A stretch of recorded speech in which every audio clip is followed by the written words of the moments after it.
London Life. Yes, London Life. London. That was quite a fantastic story when we went in to study that company. How they really, a 200-year-old company, they really came back from the edge. And in a couple of years, they just turned around the whole atmosphere. And the CEO, Thompson McClawson, he said that when he got there, the place was just completely devoid of energy and life. And the first thing he started doing is he would be running upstairs while other people were taking the elevator, just to kind of communicate a sense of vitality and interest and energy to the group. To start the engine, right? Yeah, to start the engine, exactly, exactly. There's a wonderful example of a dramatic turnaround. There are a number like that, but that one was one of my my favorite. And SAS, Scandinavian Airlines, which Yes. very reputed airline up until the 80s, and then it just declined.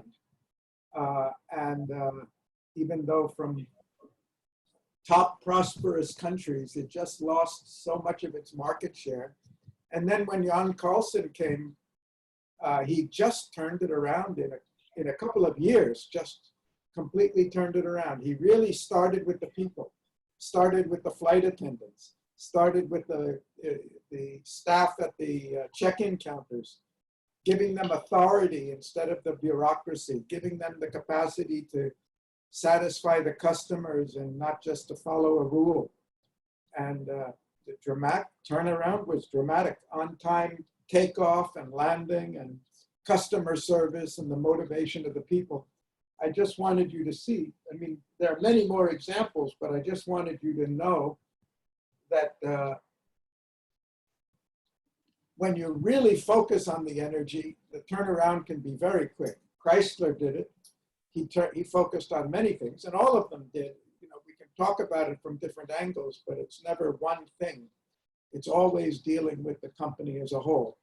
But and none of these companies, you know, the secret for none of these companies was downsizing and sending away all of the people and cutting costs the way so much of these mergers and acquisitions do, or the buyout artists who buy the companies and just strip them bare and end up selling them for their physical assets.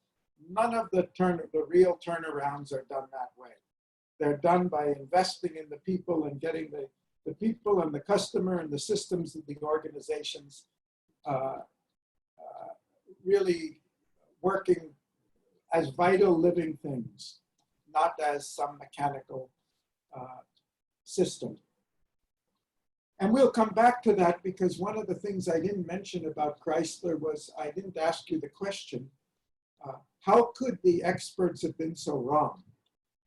If you can remember back to when I told the story, late 1970s, when we started our study of Chrysler, the experts were unanimous that this company is going to be in bankruptcy in 6 months and would probably never come out of it. And nobody predicted it could have a rapid turnaround. So it raises a fundamental question. How could the financial experts and the automotive industry experts be so wrong? The people who really are supposed to know the most.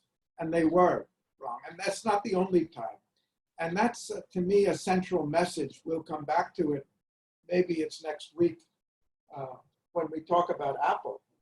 Because a company, when I say a company is a living organism, or an organization, I'm really trying to say you can't know a company just by its financials. You can't judge a company's potential just by looking at its assets or even its revenues or its profitability. And that was true of London Life, and it was true of SAS, and it's true of another company I'm going to talk about that I work with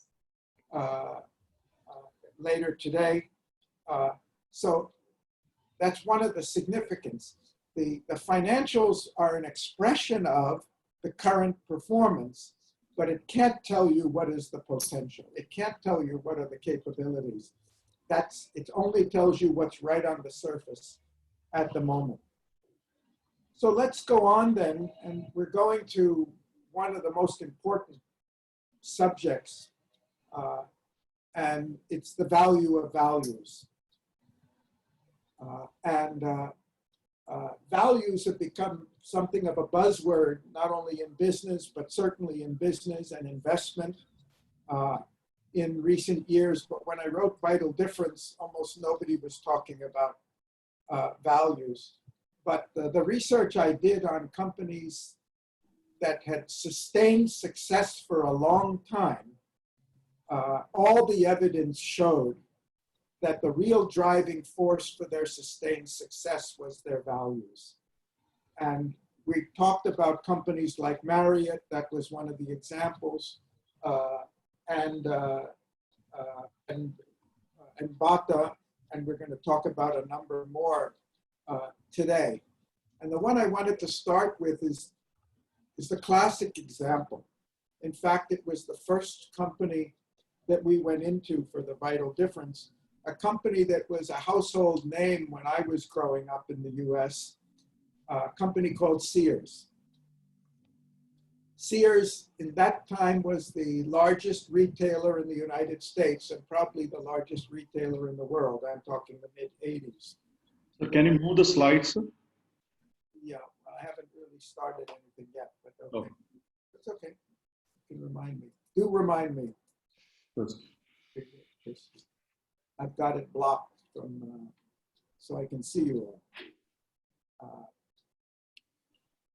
Sears was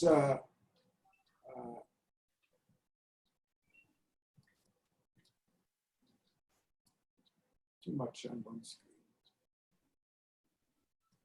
The company was started in around 1892 by a railway station master named Sears, Richard Sears. This was a time when the Industrial Revolution was extending to farm machinery and the tractors and threshers and all of the farm processing equipment. And the rural areas were prospering. But the country was so big and the infrastructure through most of the country was very poor, except where the railway lines came, that there was very little contact between large sections of the rural areas, including Minnesota, for example, and the metropolitan areas.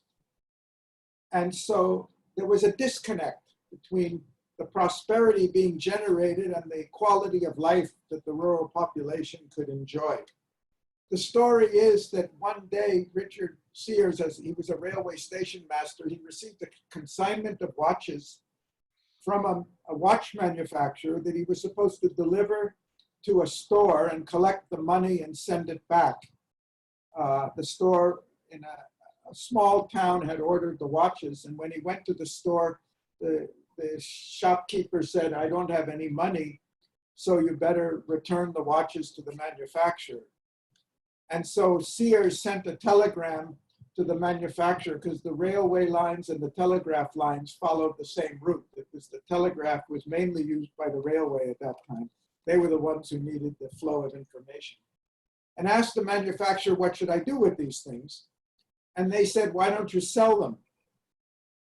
So Sears, who had no sales business experience, he sent telegrams up and down the line to railway station masters on the railway line saying, "I've got some watches here and I can give them to you at a good price and you can sell them yourself." And pretty soon he was writing back to the company to order more watches. 2 years later, he resigned from the railway and he started a mail order catalog to make products like watches available to the farmers and people in the rural areas who were not on the railway lines and didn't have access to urban goods. And he started with watches and basic home things and got a little carried away by his success and started selling things that we would, like hair restorers and potency tonics and longevity things and all kinds of junk because he thought he could put it off on the rural population who were ignorant and didn't really know much. The story was that he grew by some leaps and bounds in the first 5 years, and by the year 1900, he was a $2 million company, which was a lot of money at that time. But he didn't have money to finance the growth of his business. And so he approached an investor, an experienced businessman named Julius Rosenwald, and said, will you invest in my company as a partner and take up a position? And Rosenwald took one look at his catalog and he said, the way you're running this business, I wouldn't put even $1 in it. I don't think you'll survive. And Sears said, why not? He said, you can fool all of the people some of the time, but pretty soon they're going to figure out that they can't believe a word you say and they can't rely on the products that you're selling in your catalog. And this is the shortest way to spoil a good thing. And finally, he said, I will come in, I'll be your partner, and I'll put in money, but on one condition, that at the front of your catalog, you print the words, satisfaction guaranteed or your money back. Now, we don't think anything of that today if we see that kind of a promise anywhere in the world, but you have to understand that 130 years ago, the motto in business was a Latin phrase, well known in the West, caveat emptor, buyer beware. When you buy something, beware, because you always have to suspect a fraud.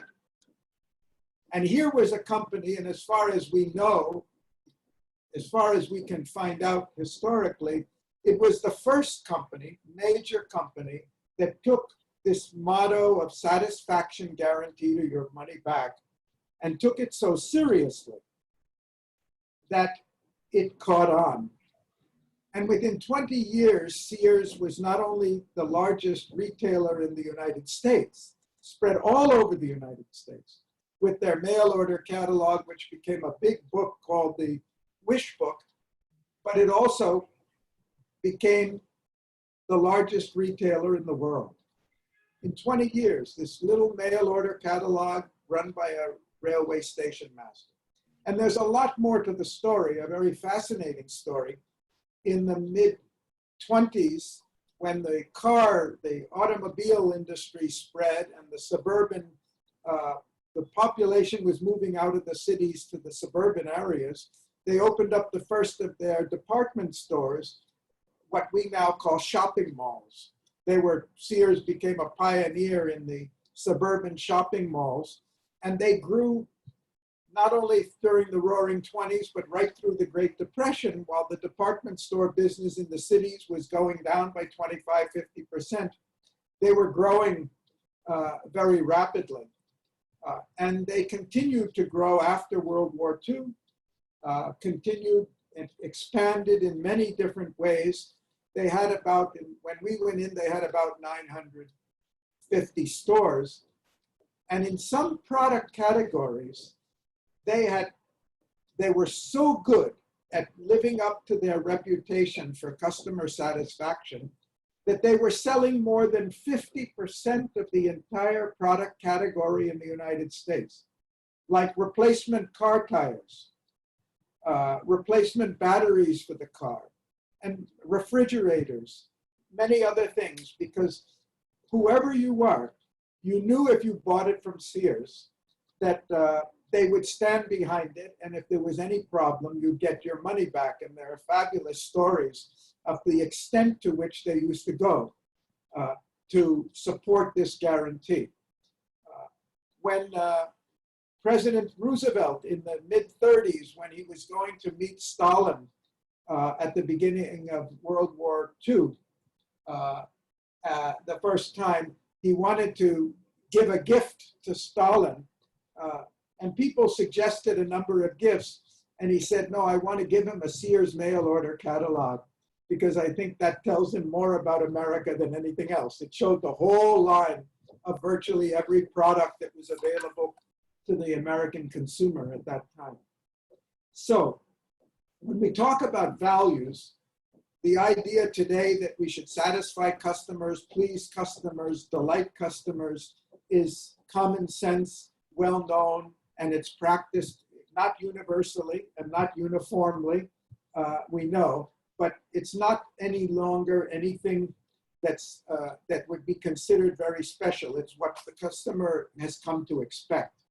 But I started with this story to say there's a reason why Sears was the largest retailer in the world for 50 years until, by the way, Walmart came along and displaced them about 5 years, about 1990.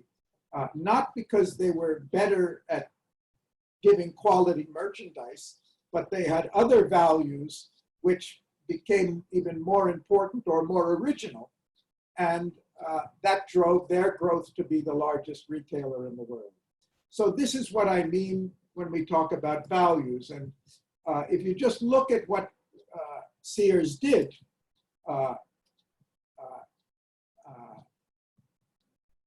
they delivered a tremendous value of making all the products from urban areas available in the rural areas at very reasonable prices with high quality and high service. And this was a revolutionary change in the society at that time. They built trust of their customers, and they had fantastic amount. The American middle class and working class had come to just trust whatever Sears said because they'd stand behind it. They developed speed and punctuality and reliability in their order processing, which was very difficult at that time. They were the first retailer to mail order company to introduce a moving assembly line at the time that Ford was introducing it for his automotive production. In order to ensure speed, reliability, punctuality in order processing, which of course has become Amazon or any of those companies couldn't be in business today if they couldn't do this. They enhanced their delivery systems, not only to get to the rural areas, to get to the suburban areas, to get into the cities. They identified the changing social needs in the rural areas of different classes of people, and they developed product lines to meet people at different levels. All of these were values oriented towards serving the growing needs of a society which was changing very rapidly at that time, something the way India is growing in the last 5 to 10 years. And they gave a tremendous amount of choice to people, where normally there had been very little. So this is just a background and introduction to say one value, it was obviously more than one, but one value taken to a higher level than anybody else could propel a company to the top of its field locally, nationally, and even globally. And this is the power and the truth behind the subject we're talking now. Srijit, why don't you take this?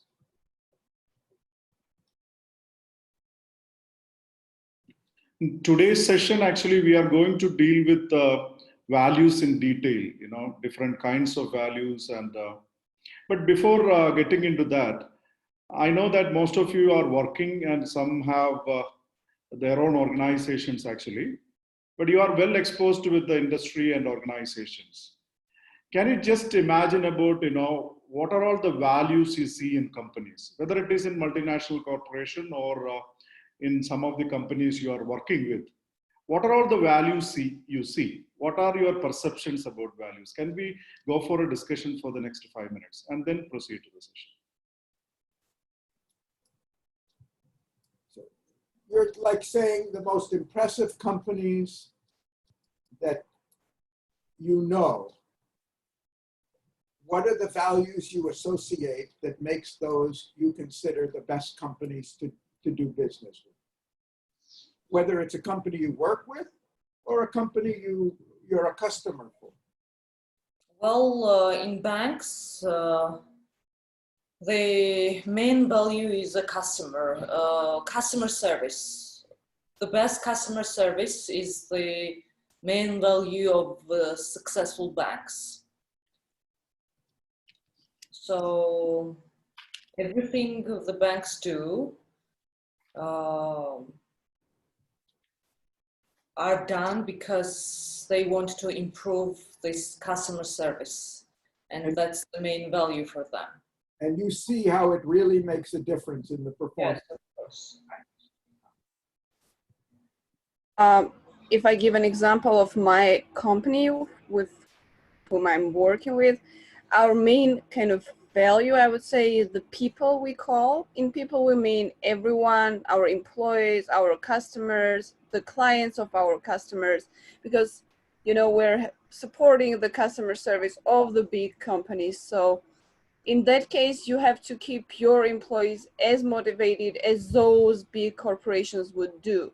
Therefore, the main value in such a technological development, when computers are changing everything, you need your employees to feel that they are much better and they do much better than the computers do, and they're still appreciated. That's why we always keep employees motivated on the first stage, and then comes everything else. Great.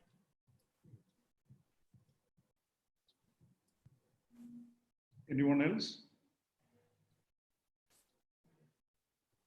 Choose a favorite. If it's not your own company, choose a company that your favorite.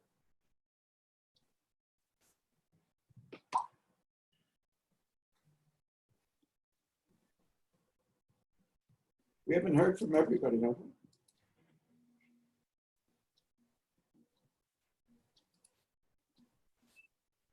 Okay, for the favorite company, for example, for Apple, I think one of those values were the passion that was coming from from its head, the Steve Jobs passion, that he believed in it and he made the others believe also in what he was doing and offering the customer.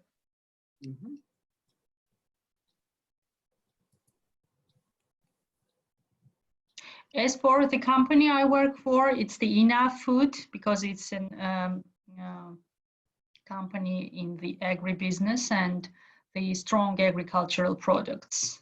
That's their value. And enough food. So the quality of the products. Quality of the products, agricultural products.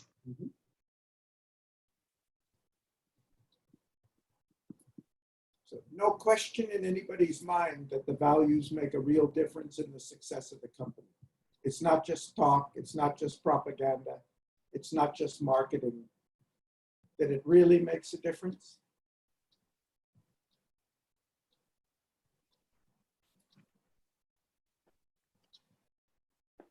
Yeah, it really does, because if it does not, then you're out of the market and business and everything. And yeah, whatever perception you put in the society, you should, I mean, execute it at the same time. Because if you don't, and if you just say that these are my values, and you can see it on our website what our values are, and you're not actually doing it, the reputation, the word of mouth, everything is there. So you will not be able to be successful if you don't execute.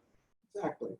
Whether you're choosing on which restaurant to go to for a special occasion, or which hotel to stay in, or which airline to travel on, or which product to buy. If you're buying a consumer durable that you want to last a long time, or a car, or any such thing, these qualities that really make the difference in determining airline. First, what's the most important thing when you fly an airline? Safety. Safety. Of course, price may be there, comfort may be there, the food they serve is important and everything, and the on-time flight and everything are all important. But if safety isn't there, it doesn't matter how much champagne they're going to offer. Right. Exactly. And if you're working in a company which is in a dangerous industry, the same logic applies to the employee as it does to the customer in an airline. You want to be sure, first of all, that that you're going to be protected and kept safe when you're working there. We're going to talk about one of those. Okay, then let's go on. Your own experience confirms what this thing, but we're going to develop it further, and then we're going to talk about what's the key to really raising values in a company. So I'm going to ask the question, we all agree that values are valuable. Why are they valuable? So can you share the PowerPoint, sir? We cannot see the PowerPoint. Okay. I am struggling with my multiple screens. Coming up.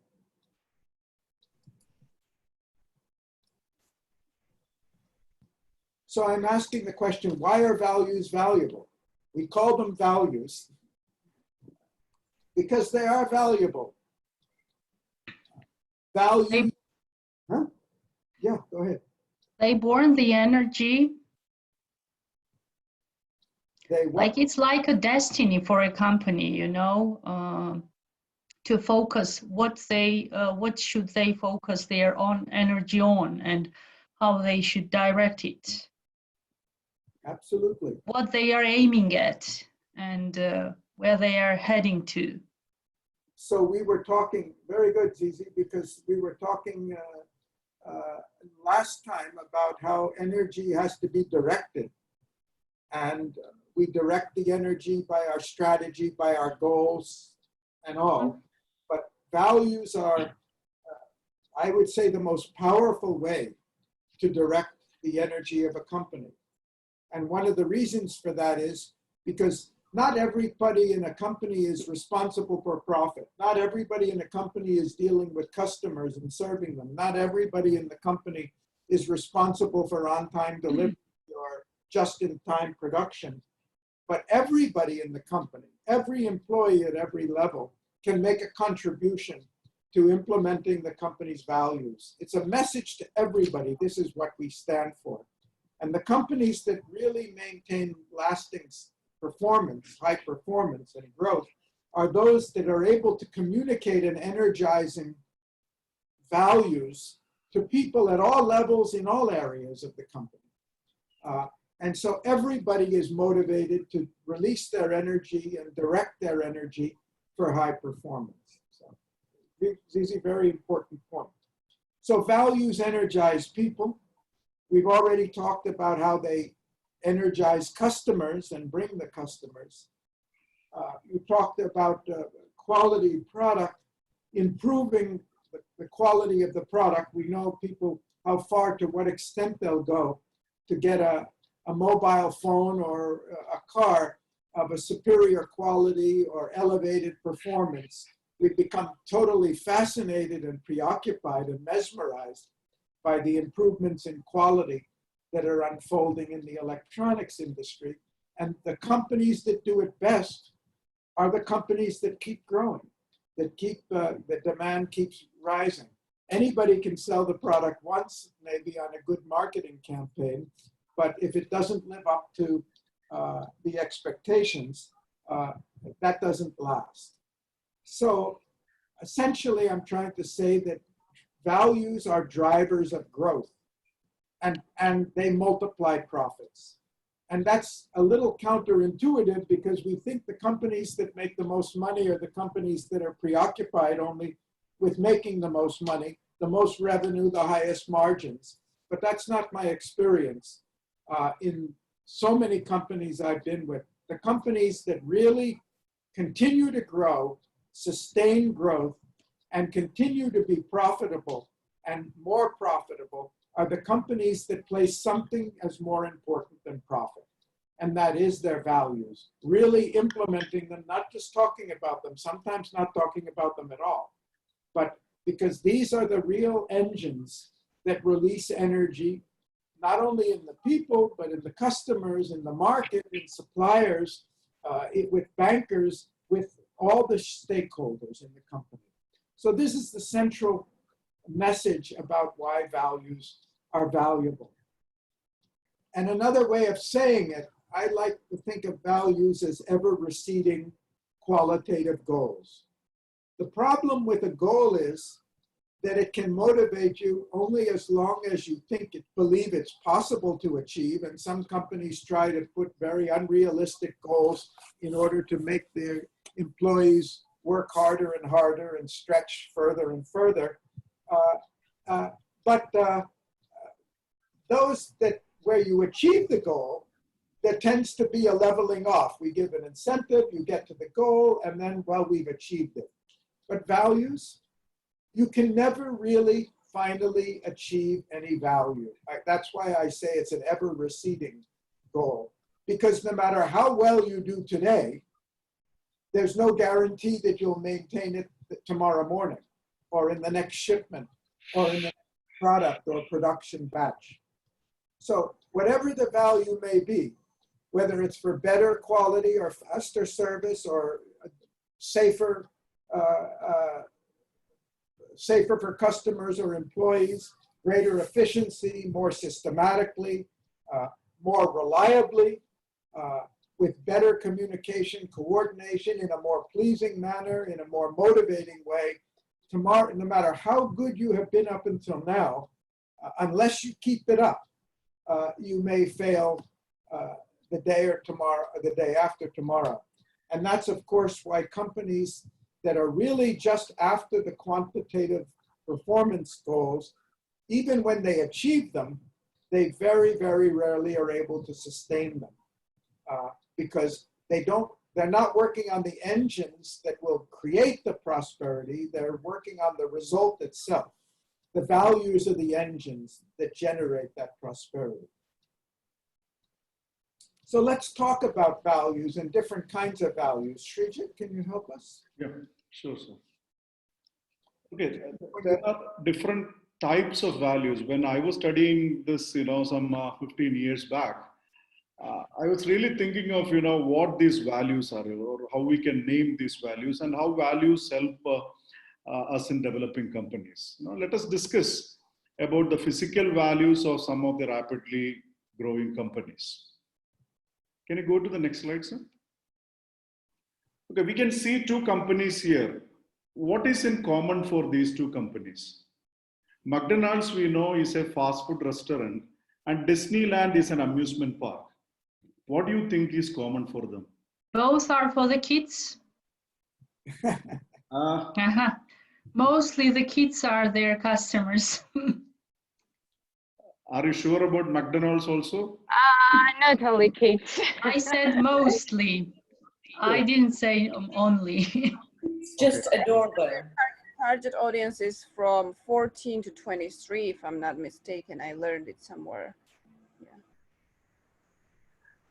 Now, what else you can see actually? I understand that kids love these two places, but they have some values in common, like cleanliness, quality, satisfaction of the customers. I don't know. In Georgia, McDonald's is one of the most clean restaurants. I don't know how in other countries. Absolutely, actually. Both companies are extremely successful companies, no matter, which has got many values for sure. But when we enter those firms, as rightly told by you, we can noticeably see that both are extremely clean and orderly. It is highly difficult for an amusement park to be clean, neat, and tidy when on an average of more than 25,000 people visit the place every day.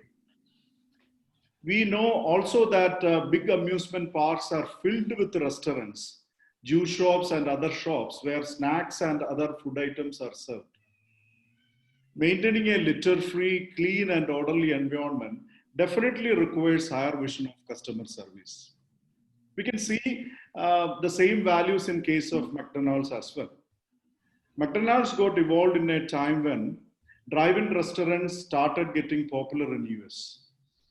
McDonald's attracted the middle-income group customers with its higher values of cleanliness and regularity. Fast food, we know, should be served fast. They have to minimize the lead time which is the time taken in order processing to stay intact in the fast food business. For that, every system should be punctual. Minimum movements in the restaurant, easy design of the restaurant so that maximum utilization of space, and hence the quick service becomes possible. These are values and are well connected with each other. You can see 4 values mentioned here. Cleanliness is not possible without orderliness. Punctuality is not possible without regularity, actually. Can you move to the next slide, sir? I want to ask another question now. Yeah, I just want to comment, Srijit, because I think your examples are really very appropriate. Because when I was growing up, fast food restaurant, I mean in the early 50s, fast food restaurant was a place where respectable families avoided it because you weren't sure you wouldn't get sick. And we'd eat at home rather than that. And McDonald's was really the first that I can remember where wherever you went, anywhere in the country, and now of course anywhere in the world, you got the same product, you got the same service, you got the same cleanliness. And the same thing, when I was growing up as a kid, there was no Disneyland. And we used to go to an amusement park, and it was the dread of our parents, because amusement parks were places littered with paper and things on the ground, a lot of kids and lower income people coming, and there was just no standard.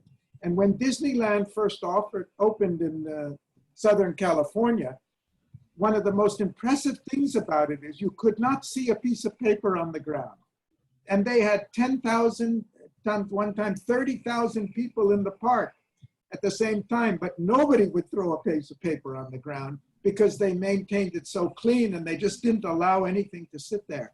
And that's what made Disneyland so, it was an upper class destination. People came from all over the world to go to this place. You never felt you were stepping down. It was an amusement park, but essentially they raised that level of cleanliness and other things too so high. So really appropriate examples. I'm turning now. Okay. So now we can see Uber, and I would like to ask this question again. What is the most important value of Uber? I think they have a fast service. Faster service. Yes. Okay, we know that Uber functions in a platform which is served by Google in the form of GPS. Best thing about Uber compared with the traditional taxi service is it saves a lot of time. Time of customers in booking a taxi, time taken by taxi drivers in finding a new customer, or organization of Uber itself is time friendly. And we can see that this value of optimum utilization of time with a developed technology had developed Uber as an MNC, established over hundreds of countries all around the world actually.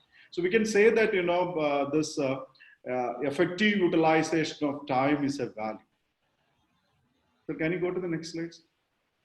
I would add on Uber that it is also very important that it gave us kind of a feeling of safety. For example, in Georgia, when you kind of stop the taxi in the street, you never knew where would they take you.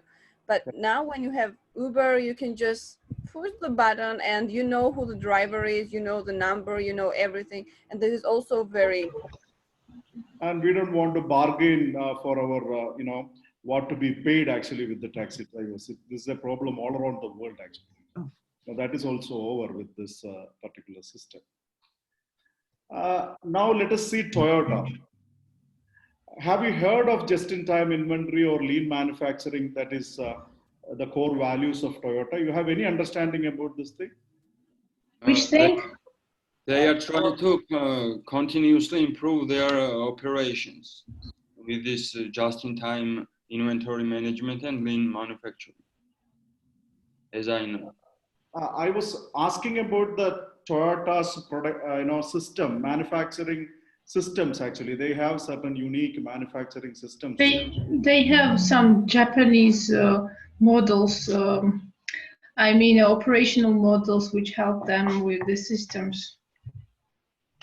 Yeah, they were really the pioneers in the quality, the streamlined, low cost, high speed, reliable, just in time, and high quality manufacturing systems. They took it to a whole new level in the world in the 1980s, and Toyota was a real leader for that.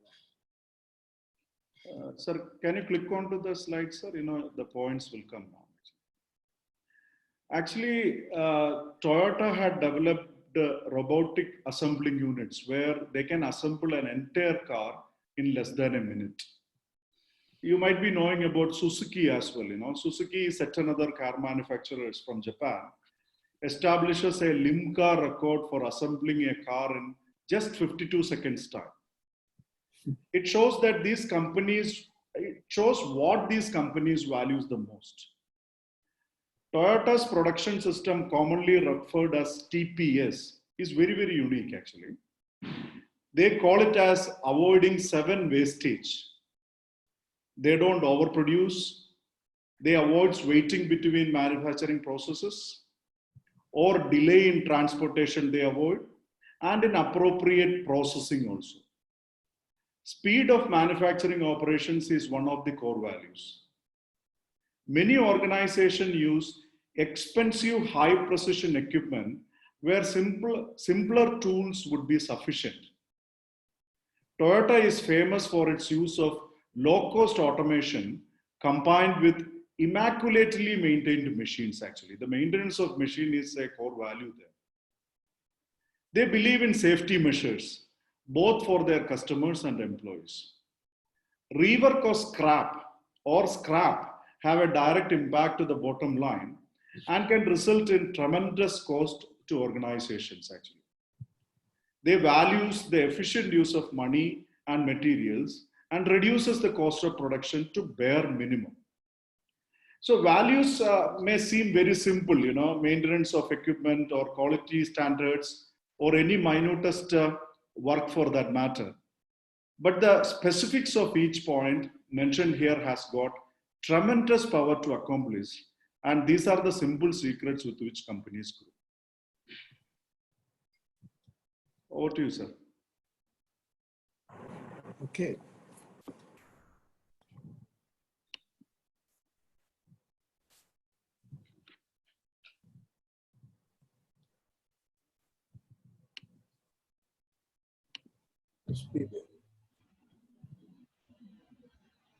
I think, Bonnie, this is... Yes. Can you please go to the next slide? Yeah. Okay, we have all read about Chrysler. Can you please think of some values that were followed in Chrysler? Srijit explained about so many physical values like speed, punctuality, cleanliness, quality of the product. These values would have been incorporated in Chrysler and you would be able to identify something else too.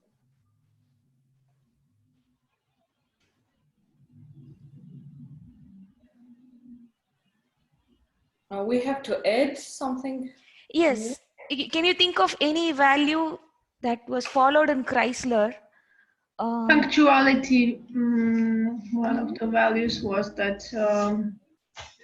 Iacocca implemented when he came as a leader of the company. Punctuality, any other? Help me. Yes, punctuality, orderliness. If we think about the crisis that they had and what Iacocca to turn around the company, you'd be able to identify a lot. Also high speed of production. Speed, punctuality.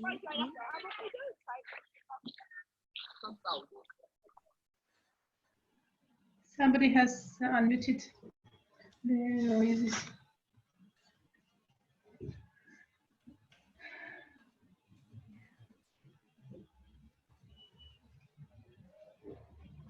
The main thing that he did was bringing in discipline. And he also gave freedom to the different departments. There was not much coordination among them. So he made all the departments work among themselves.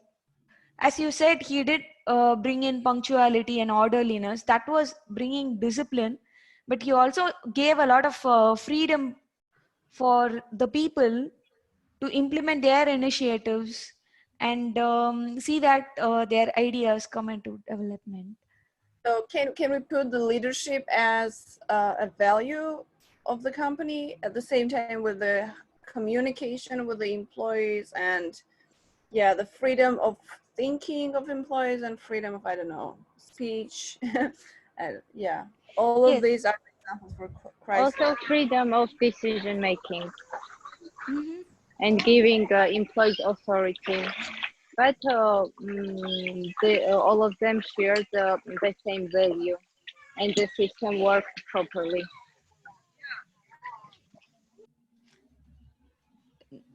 You are completely right. Freedom is a value, communication, coordination, cooperation, and also integration. Make sure that all the departments don't operate as individual companies, but they coordinate and integrate as parts of the whole. So they are all values of Chrysler that brought in change. I think Gary is having trouble navigating to the next slide.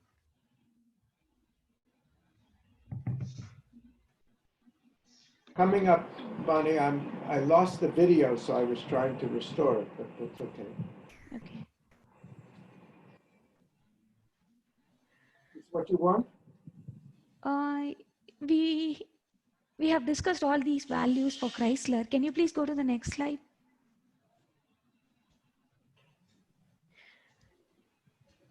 This is also another company that we have read thoroughly in all our lectures. Can you list some of the values of Marriott? Again, cleanliness and discipline. Mhm. Again, leadership can be considered as a value. Also customer service, Mhm. quality. Standardization. Yeah, Yes. SOPs. Systematization and freedom at the same time. Mhm. Family-like culture.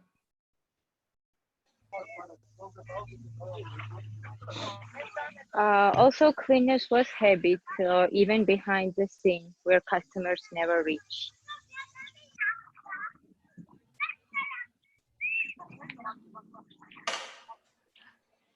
So standardization and systemization was their core values.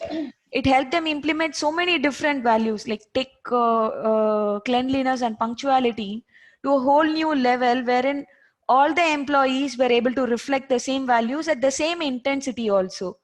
And as you said, they had that work culture where every one felt as a family. So there was a lot of teamwork there, and integration was also completely there. So those were the core values of Marriott.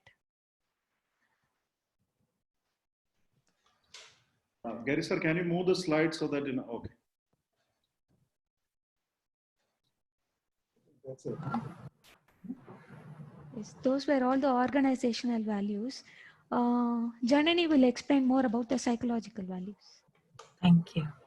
Psychological values, these are more subtle than the other values. They are values you don't see physically, but then you definitely feel them. So that makes them more challenging to implement because they are so subtle. But at the same time, the results of succeeding with psychological values are far more powerful as well. If you could please go to the next slide. Now, when we come to this value of pleasing the customer, it's a very subtle value. Can you think of any companies? We just heard about Sears. When we heard about Sears, there were several factors like delivering in the villages and towns, what had been earlier available in the cities, the money back guarantee, the reliability of the products. We can say all of these are about pleasing the customer. Now, is there any company that you have worked for or dealt with that has as its value pleasing the customer? Amazon. Amazon. Okay. How does it please the customer? They are keeping customers happy with the lowest prices and fastest deliveries. Okay, low prices, fast delivery. Yes, they also have this money back guarantee, which now has become more common. Anyone else about pleasing the customer? The individual approach, most importantly, because customers should feel that you care individually about them, just knowing their birthdays, knowing and offering special kind of offers to the individual customers after analyzing their needs. And this is also what Amazon and Facebook and such companies are doing. And this is also very important. Janani, this reminds me of a story. Sears is not the best example today, but they were really during their heyday. And it reminds me, when we were studying Sears, we went into one of their largest stores. It was in New Jersey. And I went up to the woman, a young woman of around 20, 22, who was in their customer service department.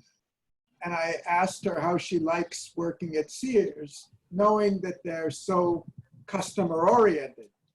And she says, oh, my job is really terrible. And I said, really? That's not what I expected to hear. Terrible, why? Oh, these customers come in and exploit us all the time.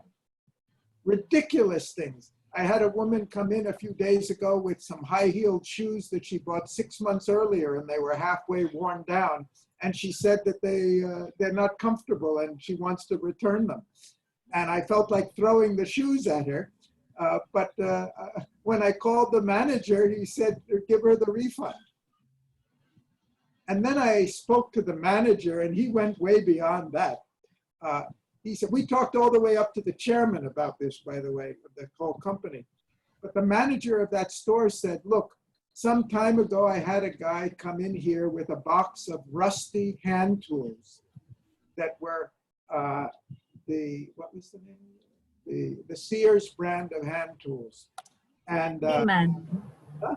Handyman. Okay. My mind now, doesn't matter, it'll come back. And he said, look, these tools are rusty. Your tools have a lifetime guarantee, and they're rusting, and therefore I want replacements. And the manager looked at the tools, and he said, I don't even recognize these tools. We haven't sold any tools like this since I've been working with the company for 20 years. And he says, look, are these are Craftsman hand tools. Aren't these Sears Craftsman hand tools? Yes, it says so on it, so they must be. So the manager said, where did you get these? He said, I bought an old house, and when I went down into the basement, I found this box of rusty hand tools. And the moment I realized they were Sears hand tools, and I know they have a lifetime guarantee. And you didn't really say whose lifetime they have the guarantee for. So I'm alive and the tools are alive and I want a replacement. And the guy thought he was joking. The manager thought it was just a joke to tease him or something. But when he realized he was serious, they gave him a replacement for all the tools. So when we went to the chairman of the company, we said, how do you do this? I mean, the average American doesn't come in just to take advantage of you, but really, how can you afford to do this? And he pulled out the reports and he said, do you realize that we have one of the lowest return rates in the country? You realize that our write-off from products is one of the lowest in the country? When people buy from us, they trust. And we only buy product that they can trust as far as we can handle it. And the few, he says, yes, we may have written off some millions of dollars because people exploited us, but we've made it back 100 times or hundreds of times over by the amount of trust they have in what we do.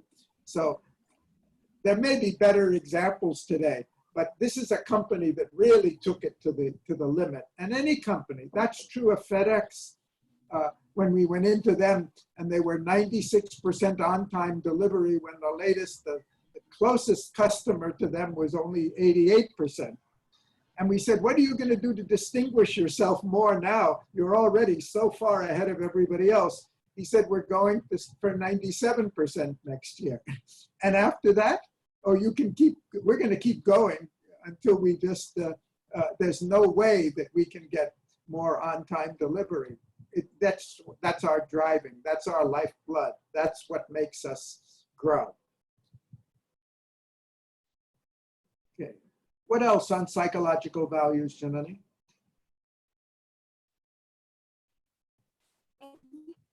Company that comes to mind when you see these values of respect for the individual, and then the next one, service.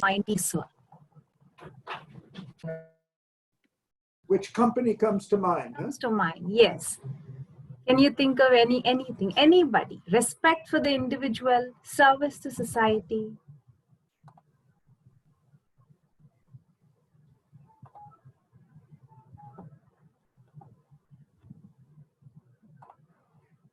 Anytime. Zappos. It's Zappos. I think it's Amazon has bought it several years ago. Exactly. How is that? Okay, can you tell us more about that? Respect for people, service to people. Their attitude is that they are serving customers even when when the customers ask from them the products they are not providing. For example, customers can call them for anything, and they are so polite that they can talk for hours with them, even for personal problems. Okay. Great. One that comes to my mind is actually Google. When we look at Google, it has so much to offer, and just one of it is their, excellent search engine, and they definitely help all of us, every individual and society as a whole. And we will be hearing much more about it from Vani very shortly. So we will go to the next slide. Okay. So which company do you associate with truth, truthfulness, integrity, anything that comes to mind? Even if it is something you've already mentioned, that's fine, but the value of truthfulness in any company.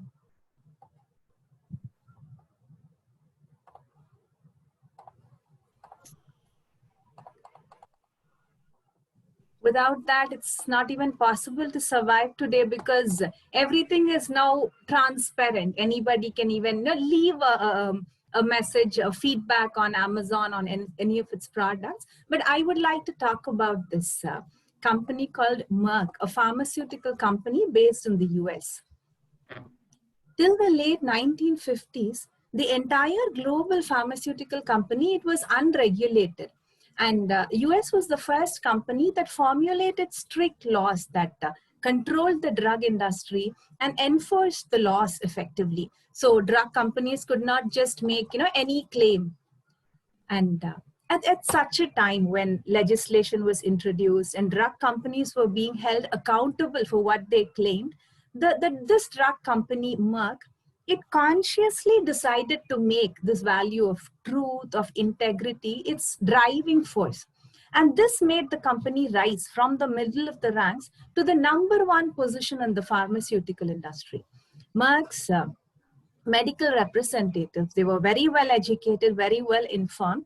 These people, they were instructed by the company when they went to meet the doctors to tell them about the company's drugs, that they tell the doctor what was best for the patient. They were asked to assume that the next patient would be their loved one. Now, if the next patient is to be your friend or family member, what would you want the doctor to tell them? That is the information that Merck's representatives gave the doctors. And Merck also has a rigorous system for ensuring that all literature that is presented to the medical community, every single communication sent out from the company is true, whether they are letters to doctors, sales bulletins to representatives, or even the information that comes in the package along with the medicines. One of the past presidents of Merck, George Merck, he said, in the company, they never forget that medicine is for people, not profits. The profits simply follow, he believed, and they really have. What started with a capital of $200,000 in 1891, today has a revenue of over 42 billion. And Merck is one of the largest pharmaceutical companies in the world. You know, Jen, and I'll just add to that. When we went into Merck, we were so impressed by that. We saw survey information that said doctors in the United States would rather talk to a Merck representative than the representative of any other pharmaceutical company. And when asked why, they said, look, we don't have time to keep up with all of the research that's going on and all the new developments. It's impossible. It's a full-time job to keep up with the developments in medicine. So our time is really under pressure. And we have so many medical representatives who want to come and talk to us about their drugs and everything. We need to know absolutely that what we hear is scientifically true, and we're not receiving propaganda or marketing information. And Merck, the Merck representatives have earned that reputation. They simply will not say anything that isn't backed by the facts. It's interesting because we were so impressed by Merck. About 2 months after we came out with the Vital Difference, Fortune magazine published their most admired corporation in America survey, and Merck in that year was the most admired corporation in any industry in the United States. They weren't the biggest, they weren't the most profitable, but they were the most admired because they really took these two values and made them a driver and an engine.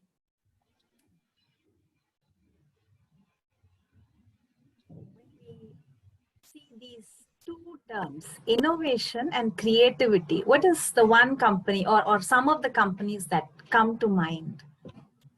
Google, maybe? Google, yes, definitely. Also Apple. Apple, yes. We will be hearing a lot more about Apple later today and in the following subsequent sessions. Innovation and creativity is all about Apple.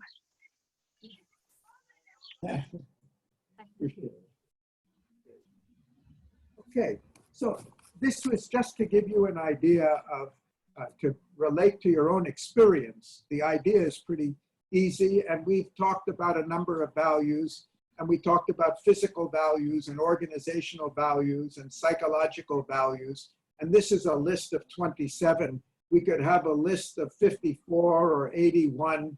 You can split it up, you can fine-tune it in many ways, and these values apply not only to the market, they apply to all areas of the business. Again, the emphasis here is these are the real drivers that make the difference.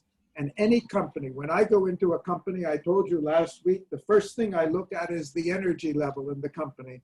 And the second thing I look at is how are they implementing values? Not what they're talking about values, but actually how they're implementing them. And I'll give you an example in the second session about that. So what about this one? This is Vani? This is Google. Yes. Now Google and search engine are not different words. It is used universally by almost everyone. But when it started, there were so many different search engines, nothing was reliable, and Google made it with its brilliant algorithm. It became one tool that was used by everyone because of its quality and accuracy. I interrupt you because I'm a victim of this. I remember when we read in the paper in San Francisco that Google, a company in Palo Alto, two PhD students from Stanford are coming out with a new search engine. And I remember saying in my infinite wisdom, my God, not another search engine. We've already got 35 and I can never figure out which one to use. Who would want to make another search engine at this time? And within a couple of years, they had about 80 or 90% of the market for the reason you're saying, because their algorithm was just so much more reliable. You really got what you wanted and not just a whole bunch of stuff. So it's really true. Yes, and the algorithm might be useful only for the initial success. But what made them so successful, even after so many years, why do they keep moving higher and higher? How did they capture the different markets? And how come they have so many products and deliver so many services? If we take a look at the founders of Google, it is in their DNA to serve to the society. They didn't create a tool to show off their brilliance in algorithm. They wanted to create a tool so that the knowledge of the world is accessible to everyone else. Even now, all their products are closely into taking the internet to all. There are so many products, and if you can take Android, the mobile device, it is an open platform, and it's a free platform. It kind of changed the way the mobile device was produced and used by everyone. And also the search engine, it was made free. Now it has been criticized, or we always think about Google ads and the revenue that Google makes based on the Google ads, and what are the keywords that they are using, and what are the data that they are collecting based on it. But if you can think of the earlier time period when Google started, they didn't have a revenue model for the first 4 years.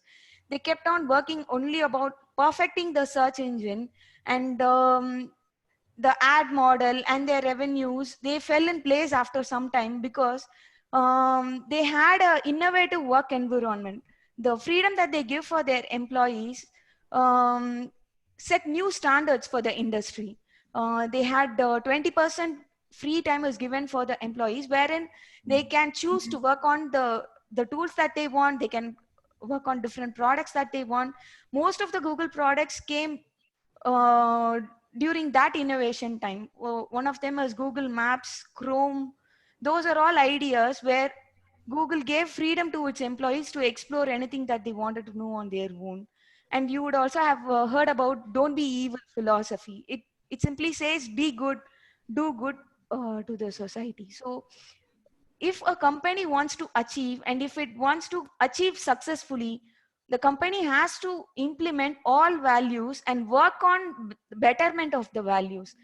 Not sticking to one value will bring a result. We would have to implement all values and work on the measure of improving them continuously. That brings in progress.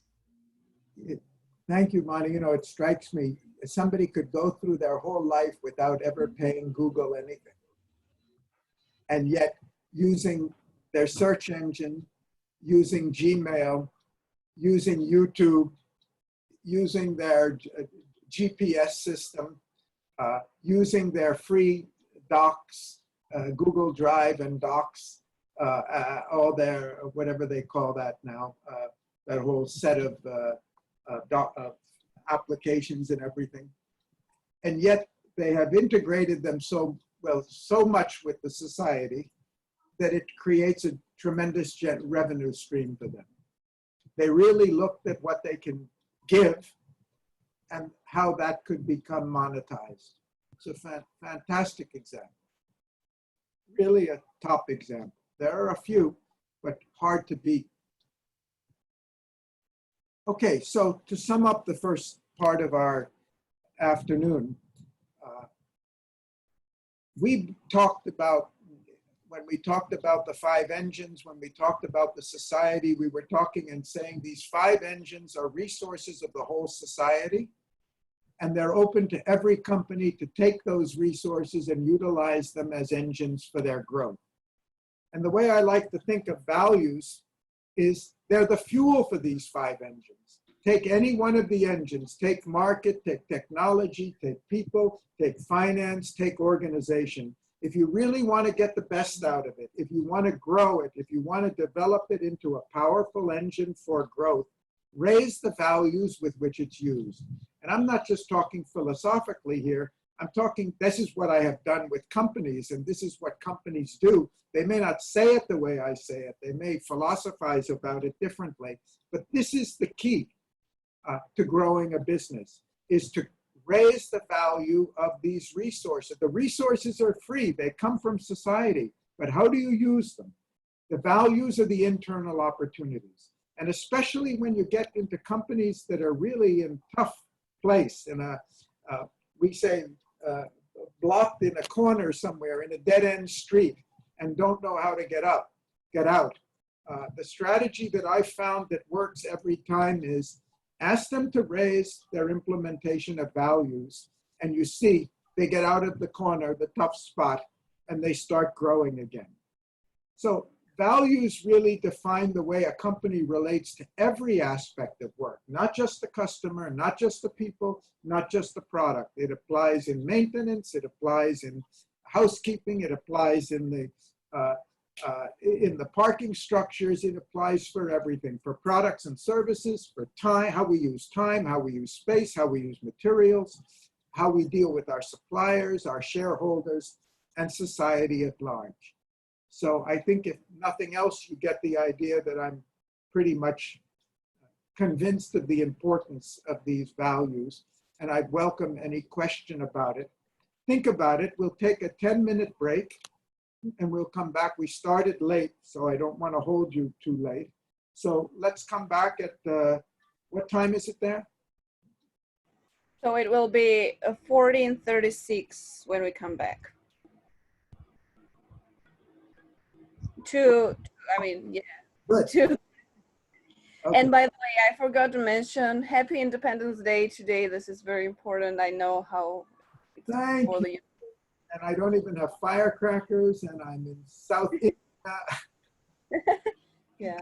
What I'm celebrating. But thank you. That's the second good wishes on Independence Day.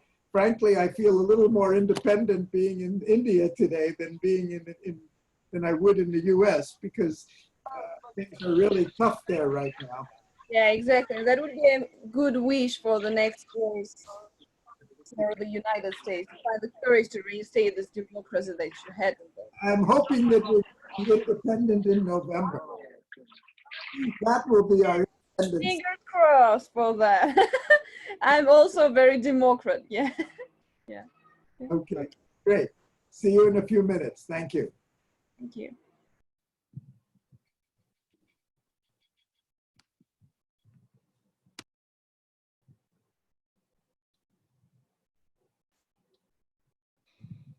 Janani, you're starting now? Yes. Can you speak up a little more? Your mic is not. Oh, okay. Yes. To decide to adopt values and to, yes, we can go to the next slide also. To decide to adopt values and include them in the company's website and display them in the head office is one thing. To actually implement it is another. So before we go into value implementation, I'll share the story of DuPont. DuPont Chemicals, it started off as a gunpowder manufacturing company in the US more than 200 years ago in 1802, and it went on to become the world's largest chemical company, a position that it retained till 2017, after which it diversified and formed multiple smaller companies. But from the time of its gunpowder days till date, there is one value that it has strictly adhered to that of safety. When the founder, Eleuthère DuPont, he started this company, he began with safety as the goal, which for a gunpowder mill was a tough goal to work towards. Even today, after the company has moved to chemicals and other products, it stands by the ideal that it will not produce any product unless it can be made, used, handled, and disposed of safely. At a time when it was common for gunpowder mills to blow up now and then, DuPont started a safety tradition that became the company's core value ever since. He designed the mills, constructed the buildings in such a way that minimized the danger. Even if an explosion did take place, he tested new gunpowder formulations himself before permitting other employees to handle them. He established a rule that no employee was allowed to enter a new mill until either he or his general manager had first operated it safely and tested that everything was okay. Only then the other employees were allowed to enter. And what is more, he lived with his family on the plant site near the mills, along with all his other employees. 200 years later, DuPont's safety record remains impressive. One of its explicit objectives is zero accidents. Its number of working days lost due to accidents on the site in the US, this was in the 1980s, it was nearly 70 times better than the average for all US industries, and it was 17 times better than the average for the chemical industry. One DuPont plant with 2,000 workers actually went for 445 days without a single injury reported. By the year 2000, more than 90% of DuPont's nearly 200 sites worldwide were operating with zero injuries. And the company had developed so successful a safety program that starting in 2001, it formally began training other companies in safety. It is said that it is safer to work in a DuPont factory than to be playing off the job at home with children. With this incredible safety record, DuPont, it was the largest chemical company in the world till 2017, after which it diversified and 3 companies were created from the parent one. Today, DuPont is also manufacturing personal protective equipment, PPEs, and other gear that offer protection from COVID-19, continuing the company's focus on safety. But from the gunpowder manufacturing days till today, DuPont has worked towards zero accidents and implemented the value of safety for all. Over to you. Thank you, Jimmy. Really a phenomenal example. And we talked to the CEO of the company about how they can afford to put so much emphasis. You said 17 times the record of the chemical industry average in the US, something like 70 times the all industry average. And these are phenomenal things. We said, how can you afford to put so much into this? They said, actually, we believe that a company that can manage safety best can manage everything best. The discipline, the systems, the training, the alertness, the motivation, the attention we give and our staff give to everything makes everything better, not just safety. We take the lives and the health of our people as the #1 priority, but they end up taking their work as the #1 priority because that's the only way you can really achieve very high level safety rates. And they say, actually, you're talking about how much it costs us, but actually you should have asked how much it saves us. Because our insurance rates for accident insurance and other things are the lowest in any industry anywhere. We save a fortune on liability insurance, on accident insurance, on medical insurance for our staff and everything, because we do such a good job of helping avoid problems in the first place. So really outstanding example of taking a value to the actual acme. So just a brief review, this is what we've been saying. Values continuously challenge us to bring out the best, and DuPont's a great example of that. They can never, DuPont may have the best safety record in the world for 80 years or 180 years, but that doesn't help tomorrow, unless they're going to be the best in managing safety tomorrow as well. And implementing these values requires an incredible amount of discipline, but more than that, it has to be internalized. The companies that really do it well, they don't do it because everybody is shouting at somebody else and telling them to do it. They do it because the people in the company internalize the value. They take it as a self-discipline. That's what we really mean by a value, not something that's imposed by authority from outside, but something that's accepted as good and valuable in itself. And that makes it a very motivating instrument for high performance. So as you said, Janani, the real question is how to do it. Any company will say, yes, we want to have high values, and any company will tell you it's very difficult.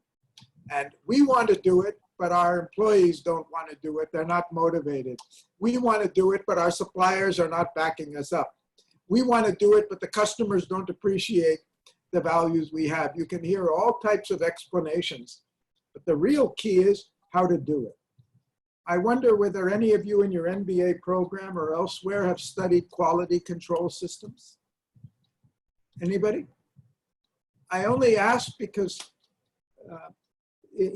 quality is the one value, thanks especially to the Japanese, that has been taken for systematic implementation down to the smallest detail.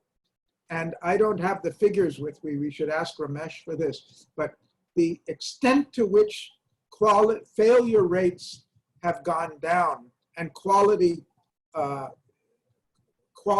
gone up in manufacturing, especially in electronic manufacturing, is just incredible. Just in the last 10, 15 years, they find out now the biggest problem for the quality of electronic products is the quality of the air in the factory where they're made and assembled, and the electrostatic quality from the body of the people who are handling the electronics. These things are so delicate, they're so high precision, that if simply a human being is handling them without proper grounding, without proper insulation, the electrical discharge from the body is enough to introduce high failure rates. And they brought down the failure rates by something like 99% by taking it to perfection. And I mention quality simply because the systems for quality implementation are a good example of effective systems for value implementation. And I'm not going through it in great detail, but I'm giving you a scheme which I've used in many different companies, a simplified scheme that makes it clear what you need for really effective implementation of any of the 27 values that we were talking about an hour ago, in any company, in any industry, in any country for that matter. So I'm talking about 5 steps. And actually, Janani already talked about, gave us a good example, commitment. What does it mean to be really committed to implementing a value? As she said, it doesn't mean you put it up in the annual report. It doesn't mean you tell your customers that in your ads. It doesn't even mean that you tell your employees that. It means, what do you really mean? In DuPont, in every board meeting, the chief safety officer in the company is the chairman of the board of the company. Safety is not something that's relegated to somebody down the line. It's not just a special department function. The safety, the first thing that's announced in every board meeting is, what's our safety record this month? How are we doing? And detailing on any exceptions, any problems that have come up. That shows the commitment and the seriousness to it.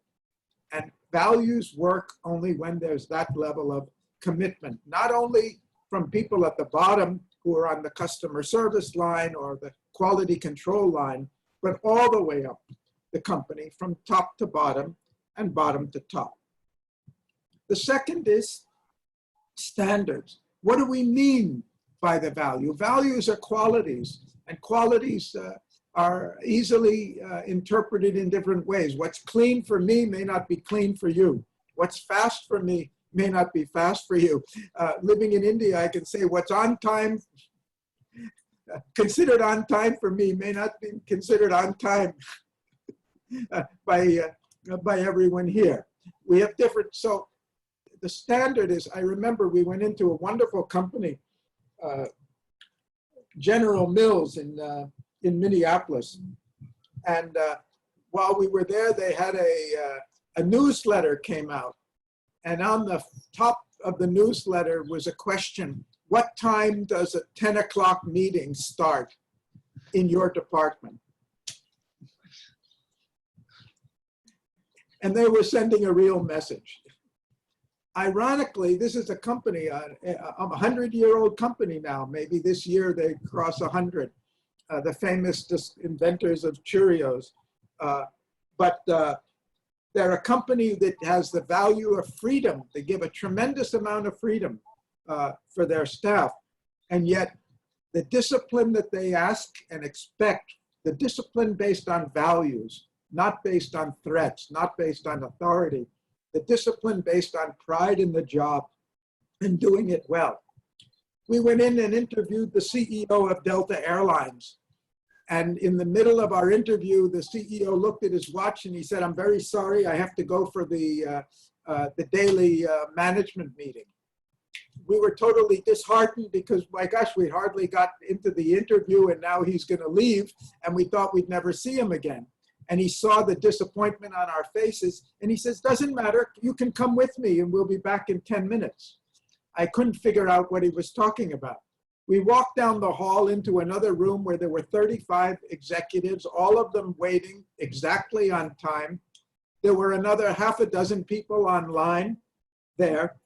And within 10 minutes, there was a complete briefing of the daily operations of a global airline. Within 10 minutes, the whole thing was over and we were back in his office continuing. Because they set that standard. When that meeting starts at 9:30, they mean 9:30, not 9:31 or 9:32. And there's no exception to it. They've got a standard. FedEx, when they say on time, they mean on time. And they know they don't make it every time. But they make it better than anyone else and they keep trying to do it better. They're never satisfied with the percentages that they get. So converting your value into standards, measurable standards, is a critical thing if you really want to reach perfection in a value. Structure. By structure, I mean who's responsible. Who's responsible for safety in DuPont? If you ask them, they'll bust about anybody will tell you we're all responsible. Well, you usually think if everybody's responsible, nobody's responsible, but that's not the case. Everybody's responsible in the sense that everybody knows what their responsibility is for values. The plant manager, the supervisor, the inline foreman, the employee.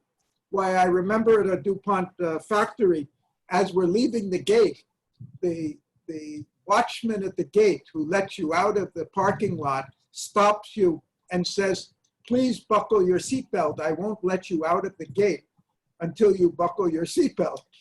And we say, "Why is that? It's part of my job. I'm responsible to see that everybody who leaves this office is safely buckled up. That's part of my job."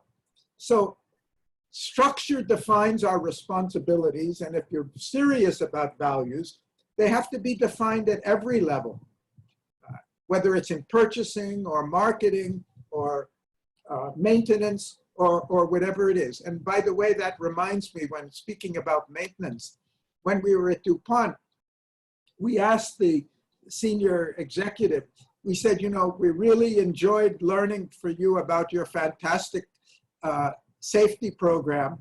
We hear you also have a fantastic preventive maintenance program. Could you please tell us about that?" And he smiled and he said, "I'm sorry, I can't tell you about that." I said, "Why?" He says, "It's one of our strategic advantages." What? Safety, we feel it's our responsibility to share what we do with everybody because it's lives at stake, it's human beings at stake. So we share and publicize and we give free training to other companies, even though we know that it's a competitive advantage for us.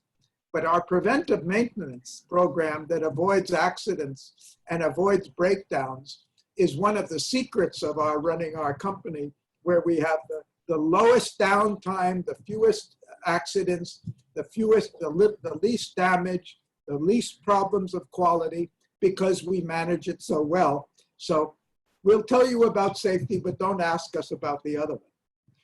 That's how seriously they take these things. And then, of course, systems. And Marriott is a fabulous example. Then all the companies we're talking about are good examples of their systems. But Marriott really impressed me. I don't know if I mentioned this earlier or not, because we've been together now for more than a month. So sometimes I forget. But I remember I was preparing for a lecture to CEOs in Chicago, and I was staying. It was taking place at a Marriott hotel. And the night before, I wanted to fix for my breakfast so I'd get breakfast in time, and then I could go down to the meeting room in time to be there and with my partners and be ready for the show.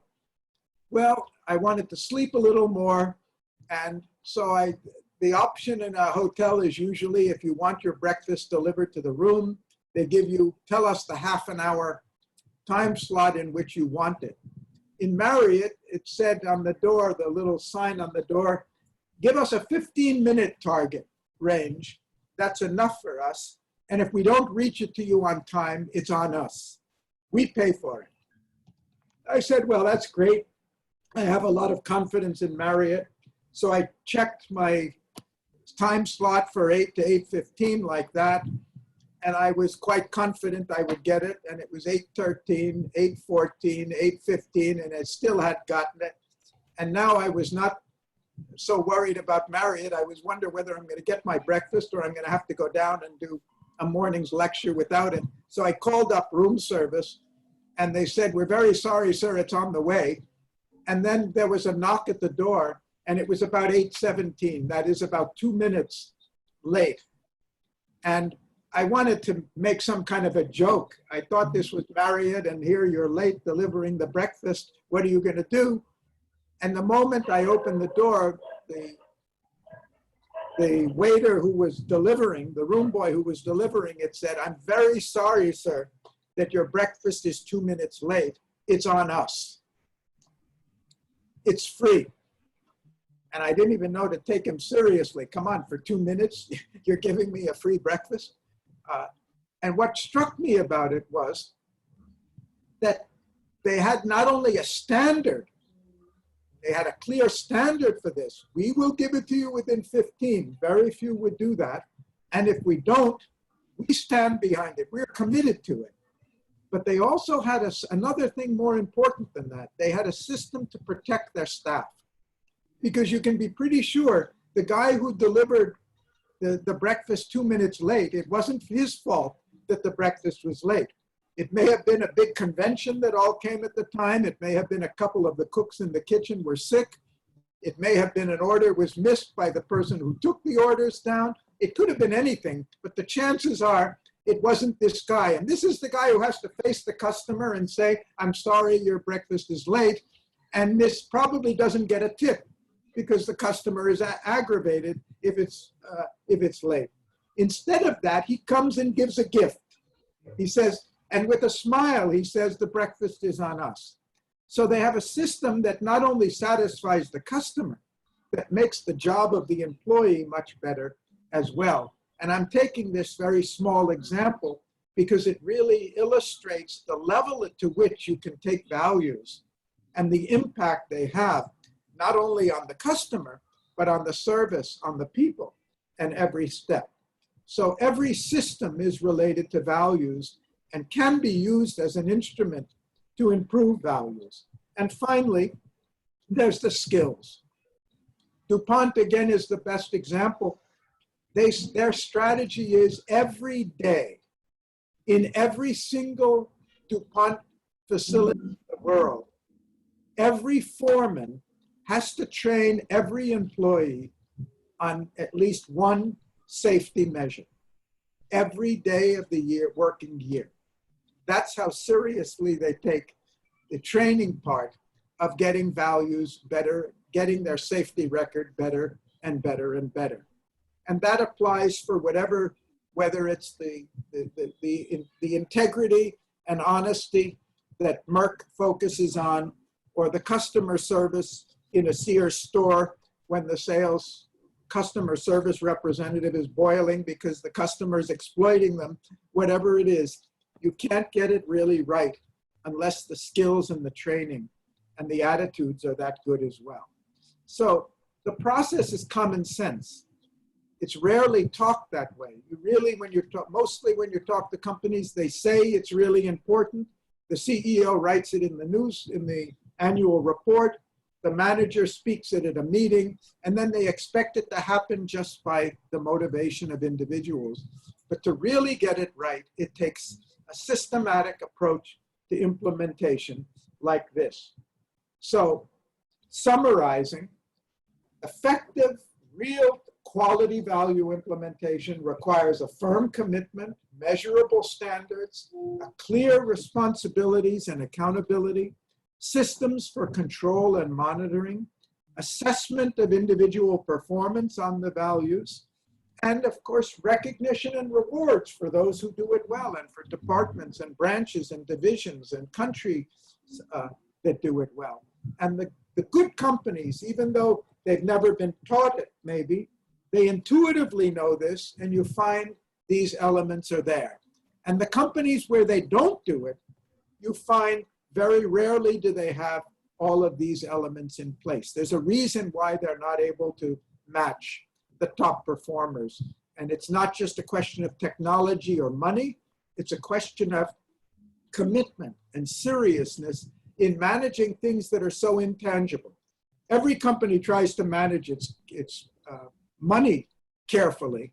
Every company tries to manage its materials and its processes, its manufacturing processes carefully. And we all tend to want to manage our customers as well as we can. But managing our values means to manage all of them at the optimum level. So let me just tell you my own experience. This was one of the most challenging assignments I had in my life. I was brought into one of the largest, and what was the largest, had been the largest English-speaking newspaper in India, founded in the mid-1930s. They had branches all over the country. They were a household name everywhere. And when I went in there, I characterized them to myself, not to the company. I said, I have been invited to the Titanic. The only thing is, this is the Titanic, not the Titanic that's floating on the ocean and is about to hit an iceberg, and I'm there as an expert to try to prevent them from hitting it. This is the Titanic after it hit the iceberg, and it's sunk to the bottom of the ocean, and it's filled with water. And now they're coming and saying, what can we do to move on the way? So the first thing you have to do is bail out all the water. You have to get the ship back up to the surface, and then you have to get it back on the way. And frankly, after I took a look and really understood what was going on, I felt like running away rather than trying to save the company, because it really looked like a hopeless case. What we did, and by the way, to make it worse, 2 months after we started our assignment there, 2 months after, their bankers, who had been their bankers for 60 years, announced, we're freezing all of your credit lines, no money. They don't have money to buy newsprint. They don't have money to operate the company. They don't have money to pay salaries. They don't have money to get spare parts or anything. So what do? So we called together the top 45 managers of the company. And the first thing I did was tell them, by the way, you've lost a lot of money. And that was interesting because none of them knew it. None of them except the CFO knew it, and the chairman of the board, because the chairman said, I don't want the people to know how much money we've lost, because our morale will go down and our reputation will go down. And if the word gets out to our suppliers, they won't buy from us, and our employees will start looking for other jobs. And I said, first thing is full disclosure. Full disclosure to the 45 managers. And then I asked, so what do you think we can do about it? And one by one, I listened to them get up and point fingers at each other and say, if these people will do a better job, my problems can be solved. The salespeople will say, if the editorial people will only print news that our readers want to read, I can sell more newspapers. And but the quality of and then the marketing people will say, if only the purchasing people can give us a good quality newsprint and the printing people can give us a good quality reproduction, I can get better quality ads. And the purchasing people say, unless the advertising people get us more money, how can I afford to buy good quality newsprint and spare parts for the production people? And everybody was pointing at everybody else. How do you take a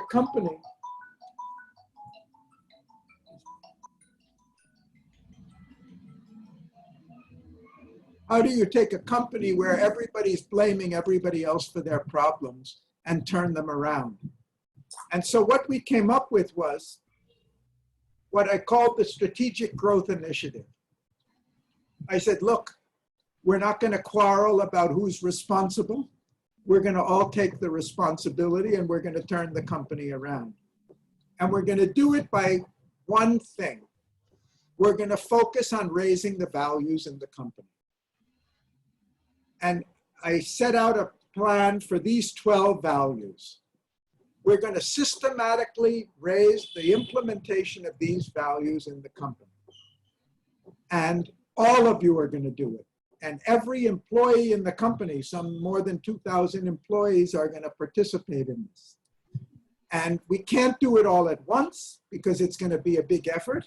We'll start with one value, and then we'll go to the next, and then we'll go to the next.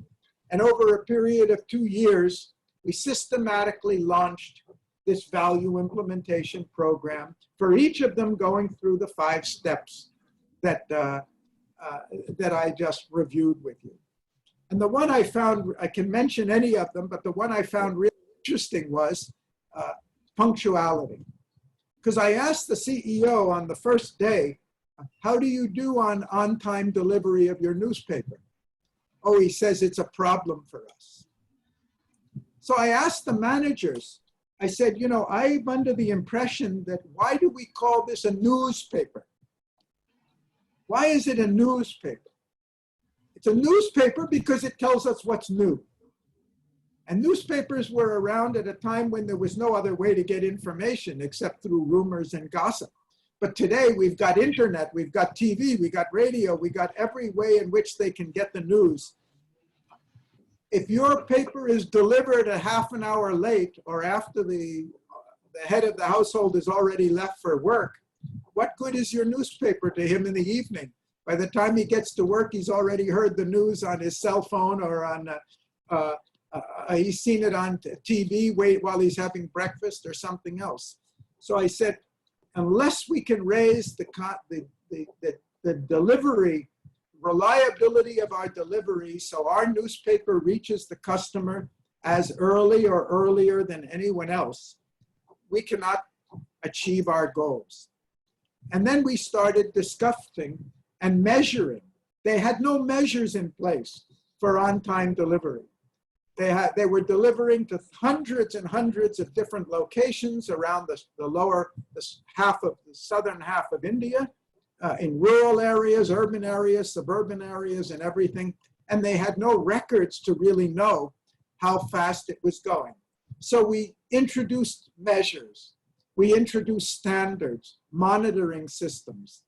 And then we began to analyze why the newspaper's not getting there on time. And I won't go through the whole thing. There were 100 reasons why it's not getting there on time. It didn't get there on time because the newsprint they needed to print the paper didn't arrive on time because the purchasing people didn't have money and they were hunting around to try to get somebody to deliver them the newsprint they needed. It didn't get there on time because the editor in the north of India told them to hold the press and not reprint the paper because he's got a news scoop that he wants to go in on the front page. It's not getting there on time because a marketing man in Bangalore has got a big ad coming in and it hasn't come from the customer yet or from his art department yet, and he doesn't want to miss his revenue on it, so hold the paper. So we had to set goals and standards and responsibility for every department. The maintenance people weren't maintaining the equipment properly. The employees weren't coming on time and starting the work properly. That the vans that were taking the newspaper out were not properly maintained or didn't come on time or didn't leave on time. And it went on and on and on and on and on.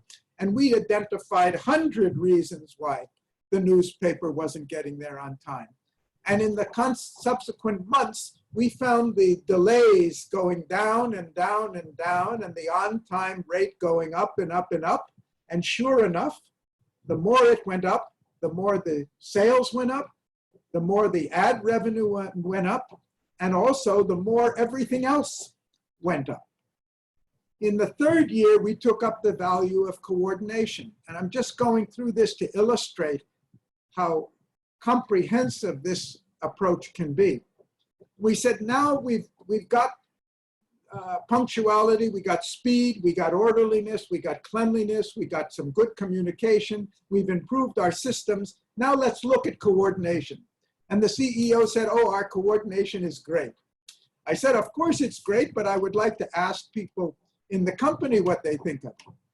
So in 18 offices all over India, including the north, where they had marketing offices, I asked each department to rate the service they were getting from all the other departments that they depended on, from corporate headquarters or from the other branches.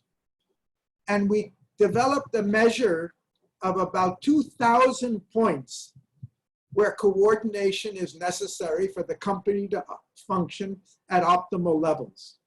And according to their own ratings, on about 500 of those points, the coordination was not just below average, it was poor, it was substandard. And so we said, okay, starting next month, we're going to bring down those substandard areas. We're going to correct them one by one by one.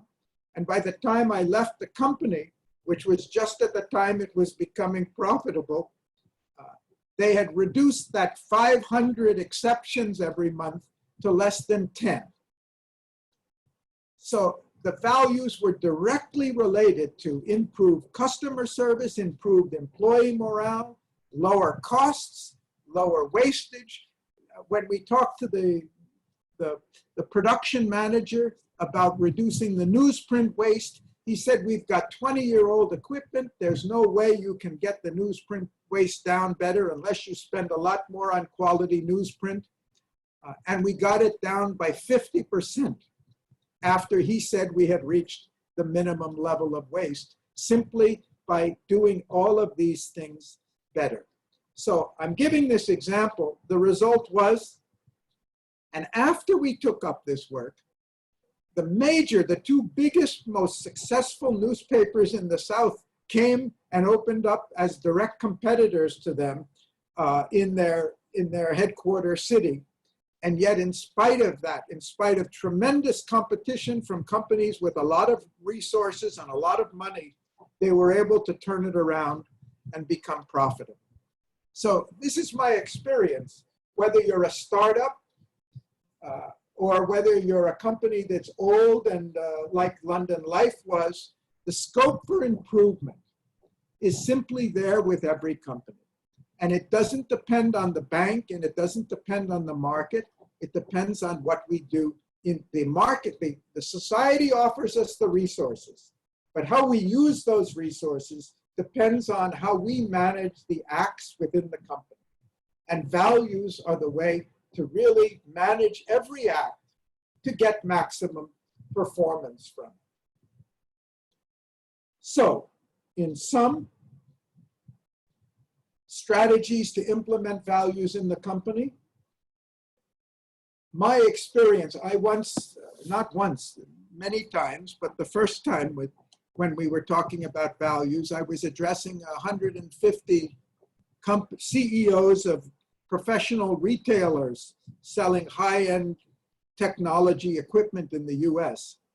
And after we had talked to them for 3 days, 3 days on value implementation in detail, not only talk to them, but getting them to talk to us. We got leaders from the field to tell us, how do you implement customer service? How do you implement technical effectiveness and quality of service and so forth and so on. And at the end of it, I said, we've talked to you for 3 days about how you can double your profit or double your revenues in a couple of years. But some of you are saying, can't you give us a shortcut? So I said, okay, after telling you, giving you long lists of things you can do, here's my advice. I'll give you 3 strategies. First is, take one value in the company and implement it to the highest level of perfection imaginable in your business. One value. Second strategy is, okay, if you don't want to be a perfectionist, fine. Take every major value, we were talking about 27 of them, and raise your performance on it 5 to 10%. And we said, you can double your profits in a year or 2 if you can do this. Why this one or that one? Because if you want to implement one value to perfection, you have to raise all the other values by at least 5 or 10%. You can't do it. You can't raise safety or customer service without raising systems and employee morale and orderliness and punctuality and so many other things, because they're all linked together. Because though we're talking about them as if they're separate things, but there's only one organism. And if you're going to raise the health of the organism, you're going to have to raise it on so many different parameters. And the other one was, okay, too much for you? Take 3 values that are particularly weak and possess a great potential for improvement, and start one by one. And this is the one I did in the newspaper company.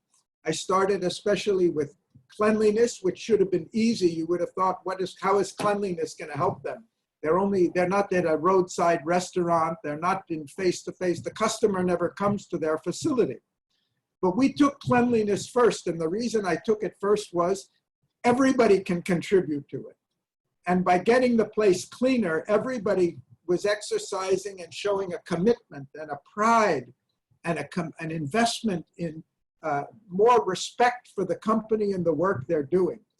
And so with a fanatic intensity, we went around to all of their offices and everything and had them rating quality, not only in the offices and in the showrooms and where they were working, but in the storerooms, in the warehouses, in the filing rooms, and every place else. And they kept working and working and working and working on it. And the more they did, the more the energy, the higher the morale, the more the money was coming, and the greater the quality, and the greater the speed, and the greater the performance.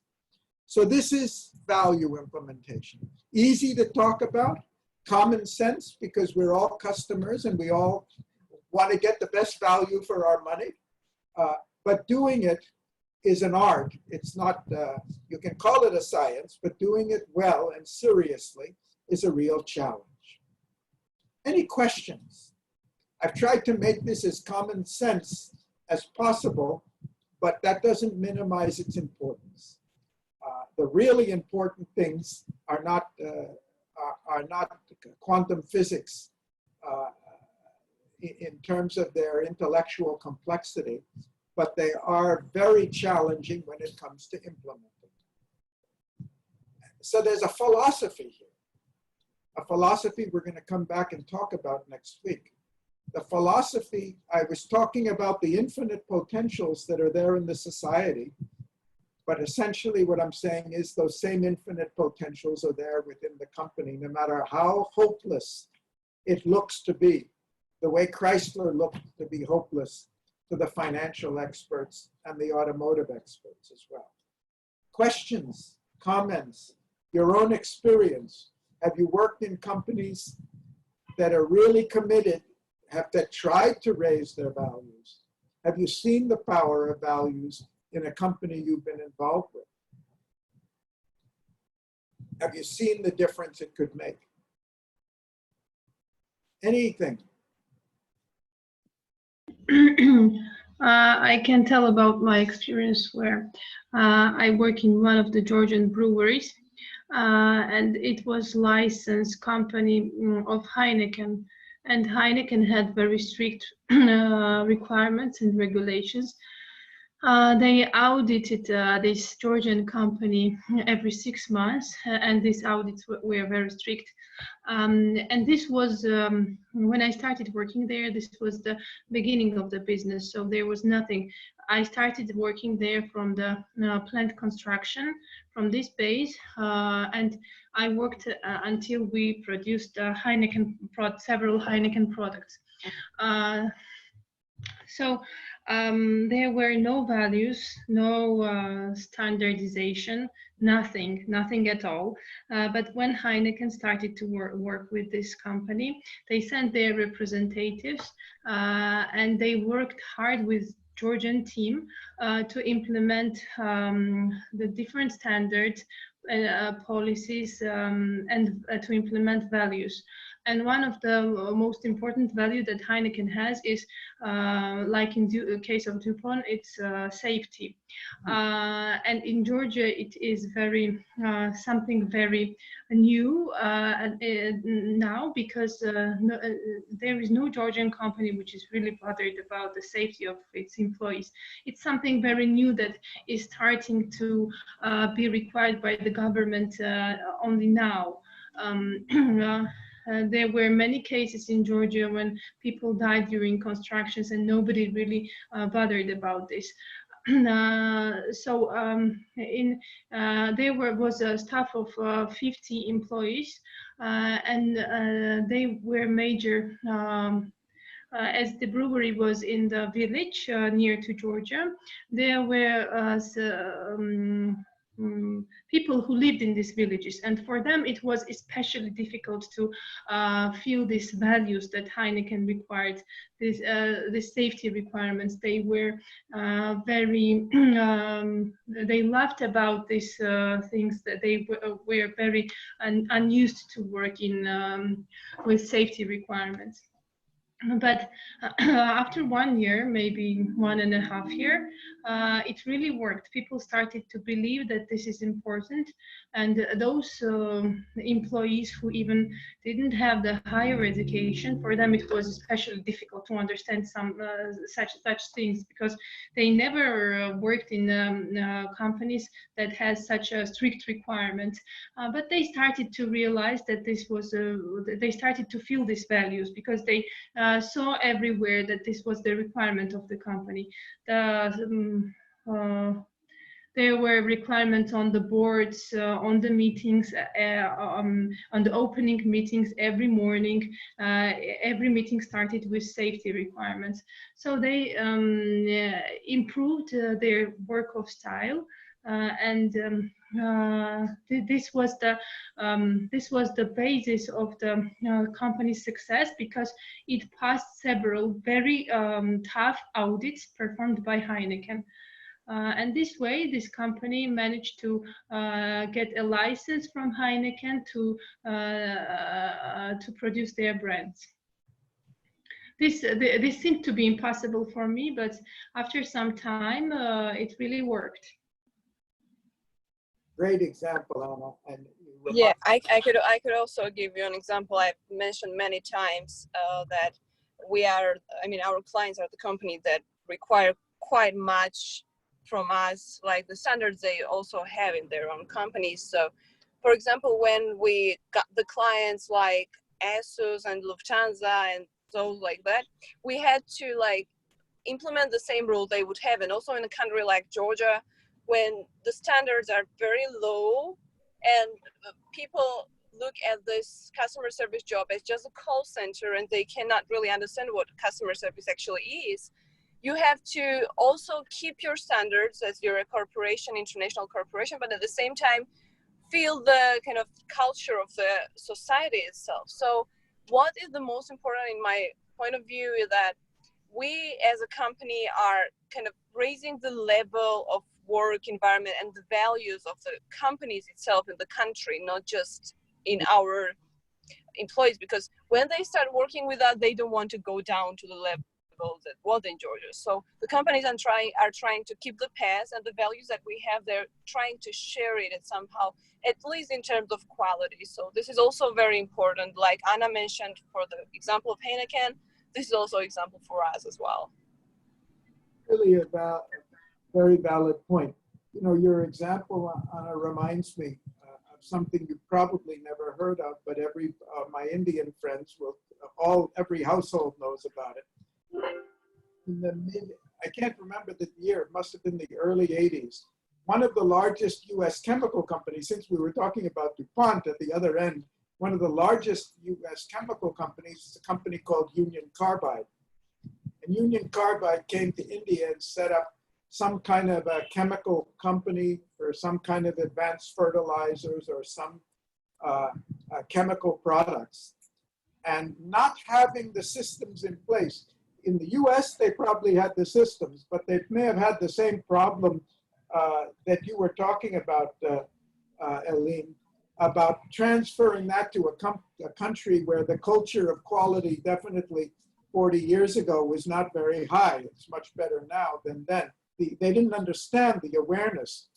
And whatever they did or not, the cleaning crews made a mistake and mixed water in with some of the chemicals, and it led to a huge explosion of poisonous gas. I don't remember the figures, but how many people died and were permanently damaged. And essentially, the company went out of business in India. The whole factory was closed. They were sued. The CEO of the American company was sued. I can't say who was to really blame, but the difficulty of bringing this culture in from the most advanced country to a developing country and the most educated people to people who are really just what you were saying is really challenging. But this is the progress that we make as in learning from the past and learning how to systematically accelerate our progress. Oh, very real issue. Sophie, what about you? Anything come to mind? What about the bank you're working in? You've been working 8 years at this bank.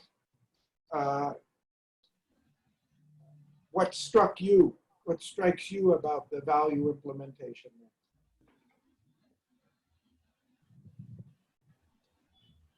I can think about it right now. I don't know. Did I put you to sleep with all my stories? No, the energy is a bit low, but I had to communicate with my colleague for something, and that's why I'm a little bit distracted. Okay, well, we'll let you go soon so you can restore your energy. Zizi, any thoughts? Actually, right now, no specific example is coming to my mind. If there's something later, I'll tell about it. No, what I'm saying is it's so obvious and self-evident that it doesn't really require much thought, and we didn't need 3 hours to talk about it. Is that what you're left with? Because I'm trying to tell you something I think is really important. Really important not only to run a company, but to even be an effective manager in a company. In fact, not only in a company, I'd say the same, we'll come to it in one of the later lectures, but for anything in life, this is really powerful. But that doesn't mean that I've communicated it in the most effective way or that the message has come across. That's why I'm asking. George? No, it's absolutely clear and obvious what you discussed and what you were talking about. It's absolutely clear for me. Georgie, anything comes to your mind? No, I don't have specific examples right now, but I will think about it. I can, wherever you are in your companies you're working in, if you want to get ahead, let alone what the company does, just try raising your own performance on these values. It's a way to stand out. or if you're managing a department, if you want your department to turn around. And it can be very, if it's done right, if it's done in the right spirit, it can be very positively motivating for those who are involved. And then Vani will come, one of our last topics, to say how it used to be. The companies have always known this, but the economists and the teaching, the MBA schools, the business schools, for a long time were teaching that the most important thing is the bottom line and efficiency and shareholder value. And it was really not in line with the reality of what makes for a high performance company. Bonnie, talk to us about the B Corps. Okay, B Corps are businesses that meet highest standards of social and environmental impact. These companies are required to maintain public transparency and legal accountability to show that they work for public benefit. These companies are certified as B Corp by a private organization. The new trend is that this certification has become a new badge of honor. This certification identifies these companies to customers that they are socially responsible. Like if I want to identify a company that produces only organic foods and it treats its employees right so that there is no exploitation of underpaid or child labor, as a customer, I can use my purchasing decisions to bring a change in the company and in the market. Investors also have access to reliable information on the societal and environmental commitment of the companies before they take important investment decisions. These ideas, the ideas of socially responsible investing, corporate social responsibility, they have been there, but they have been as a minor concept. It has gained momentum recently and it's been influencing mainstream business now. In 2019, 3,000 companies in 70 countries and 150 industries are certified as B Corps. It has been legally accepted in 35 states in United States. This trend simply says that profit is not the only focus of companies. Companies need to broaden their purpose beyond benefiting only the shareholders. Research on B Corps also show that these companies are more sustainable and profitable as they attract passionate customers and loyal employees. Last fall, 181 CEOs of top companies including Amazon, Apple, IBM, JP Morgan Chase and Walmart issued an open letter named Statement on the Purpose of a Corporation. They have committed to lead for the benefit of all shareholders, not just for the of all stakeholders, not just for the profit of the shareholders. This may seem like common sense to you, but for the last 40 years, we have been, especially in the US, and as a result of that, in many other countries, the idea that shareholder value is the only thing that's important has been driving to short-term profits, driving managers and executives to do things that simply were not good for the society, not good for the people, and definitely not even good for the long-term health of the company. And it's finally, we've come full circle to a reaction against it, that the law has been changed because the takeover companies, that the takeover artists who wanted to buy out companies and liquidate them just to get the profit out of them, were claiming that it's the management's responsibility to only care for the profit of the shareholders. And now the law has been changed to protect companies from this kind of behavior. And this announcement, which may not mean much to you, but it was a real breakthrough when it happened. 181 CEOs of the largest companies in the world, especially in the US, coming and saying, our responsibility is not just to the shareholders. It's not just for the bottom line. It is for every stakeholder in the company, the employees, the customers, the suppliers, and the community in which we live. And of course, that's the truth of how business started. Business, that's how we started this course. We started with the fact that a company is a child of the society, and the society has needs. And a company grows by meeting those needs and meeting the needs of every stakeholder in it, not just the needs of shareholders, for sure. And now it's coming full circle. And this is the future. It doesn't matter what it is today. It's happening. It's changing already. It's not just changing among the companies. It's changing among investors. More and more, we had a conference with the UN, I told you 2 weeks ago, and we had some of the top financial experts in the world. And they say the investors themselves are demanding now. We want to put our money into businesses which are really looking at the whole society, on the environment, on people, on all the stakeholders. So we have been, as I would say, an extreme reaction to the collapse of communism. We in the West went to an extreme, other extreme of thinking that profit is the only thing that's important. And now finally we're paying the price for that and seeing how we've alienated our populations and we brought down the quality of life. And we're coming back to something that's sane and obvious and should have been obvious all the time.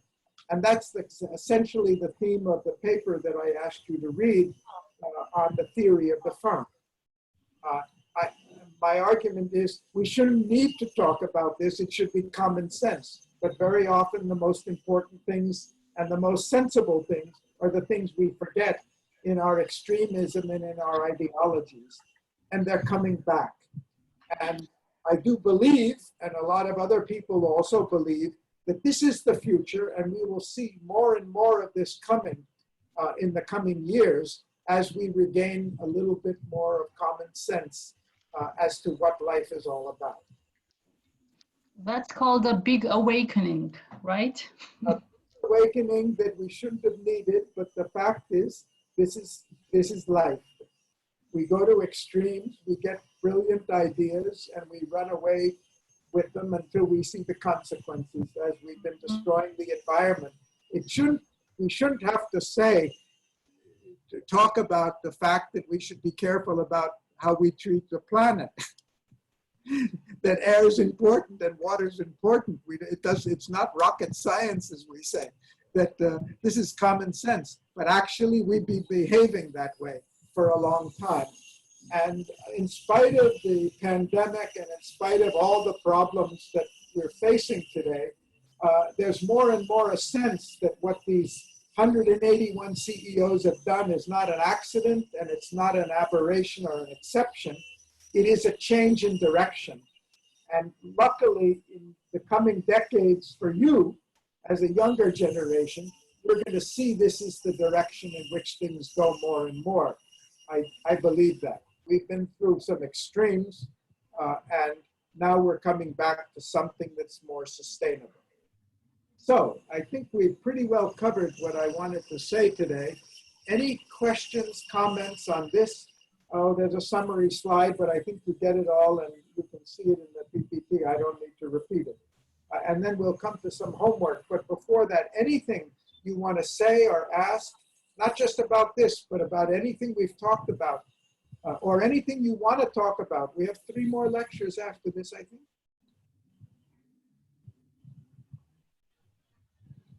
I think 3 more.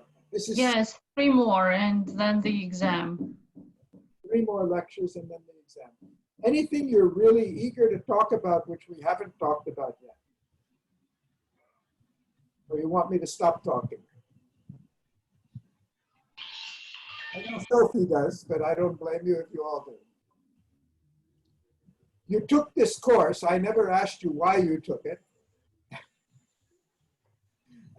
But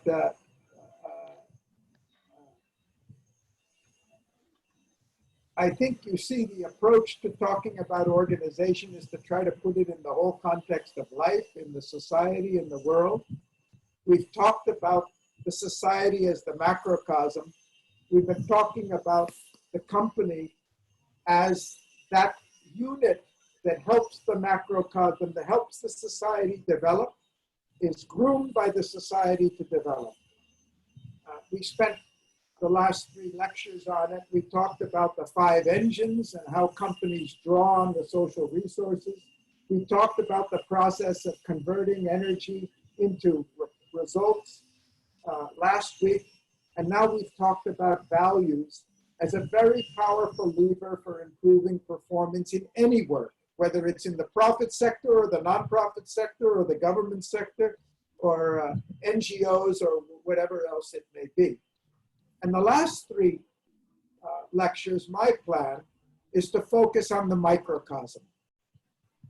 If the society's the macrocosm and the companies in between, there's something else. And that has a lot to do with us as people and what's our place and how people relate to a company and how we grow through that and how the company grows and the society grows through it and how the work we do, the individual acts we do, the principles we've been talking about are valid at the department level, at the individual level, at the personal level, as they are at the corporate level and the social level.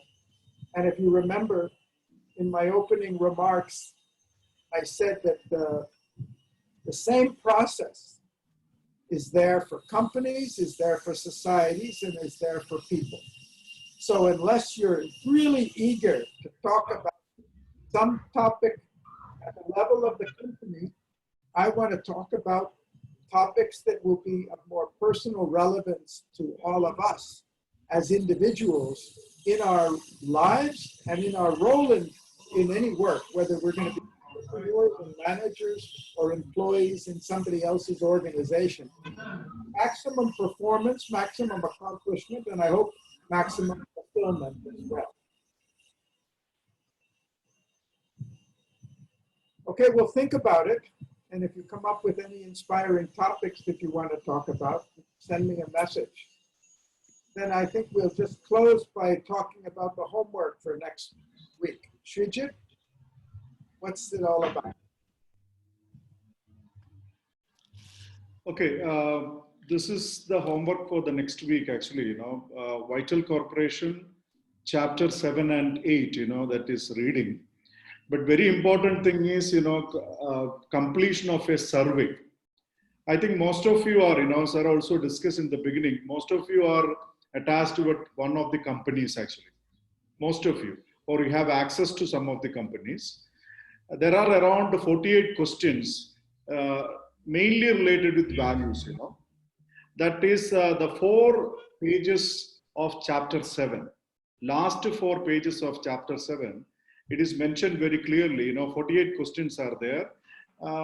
That survey you have to do in a company, actually.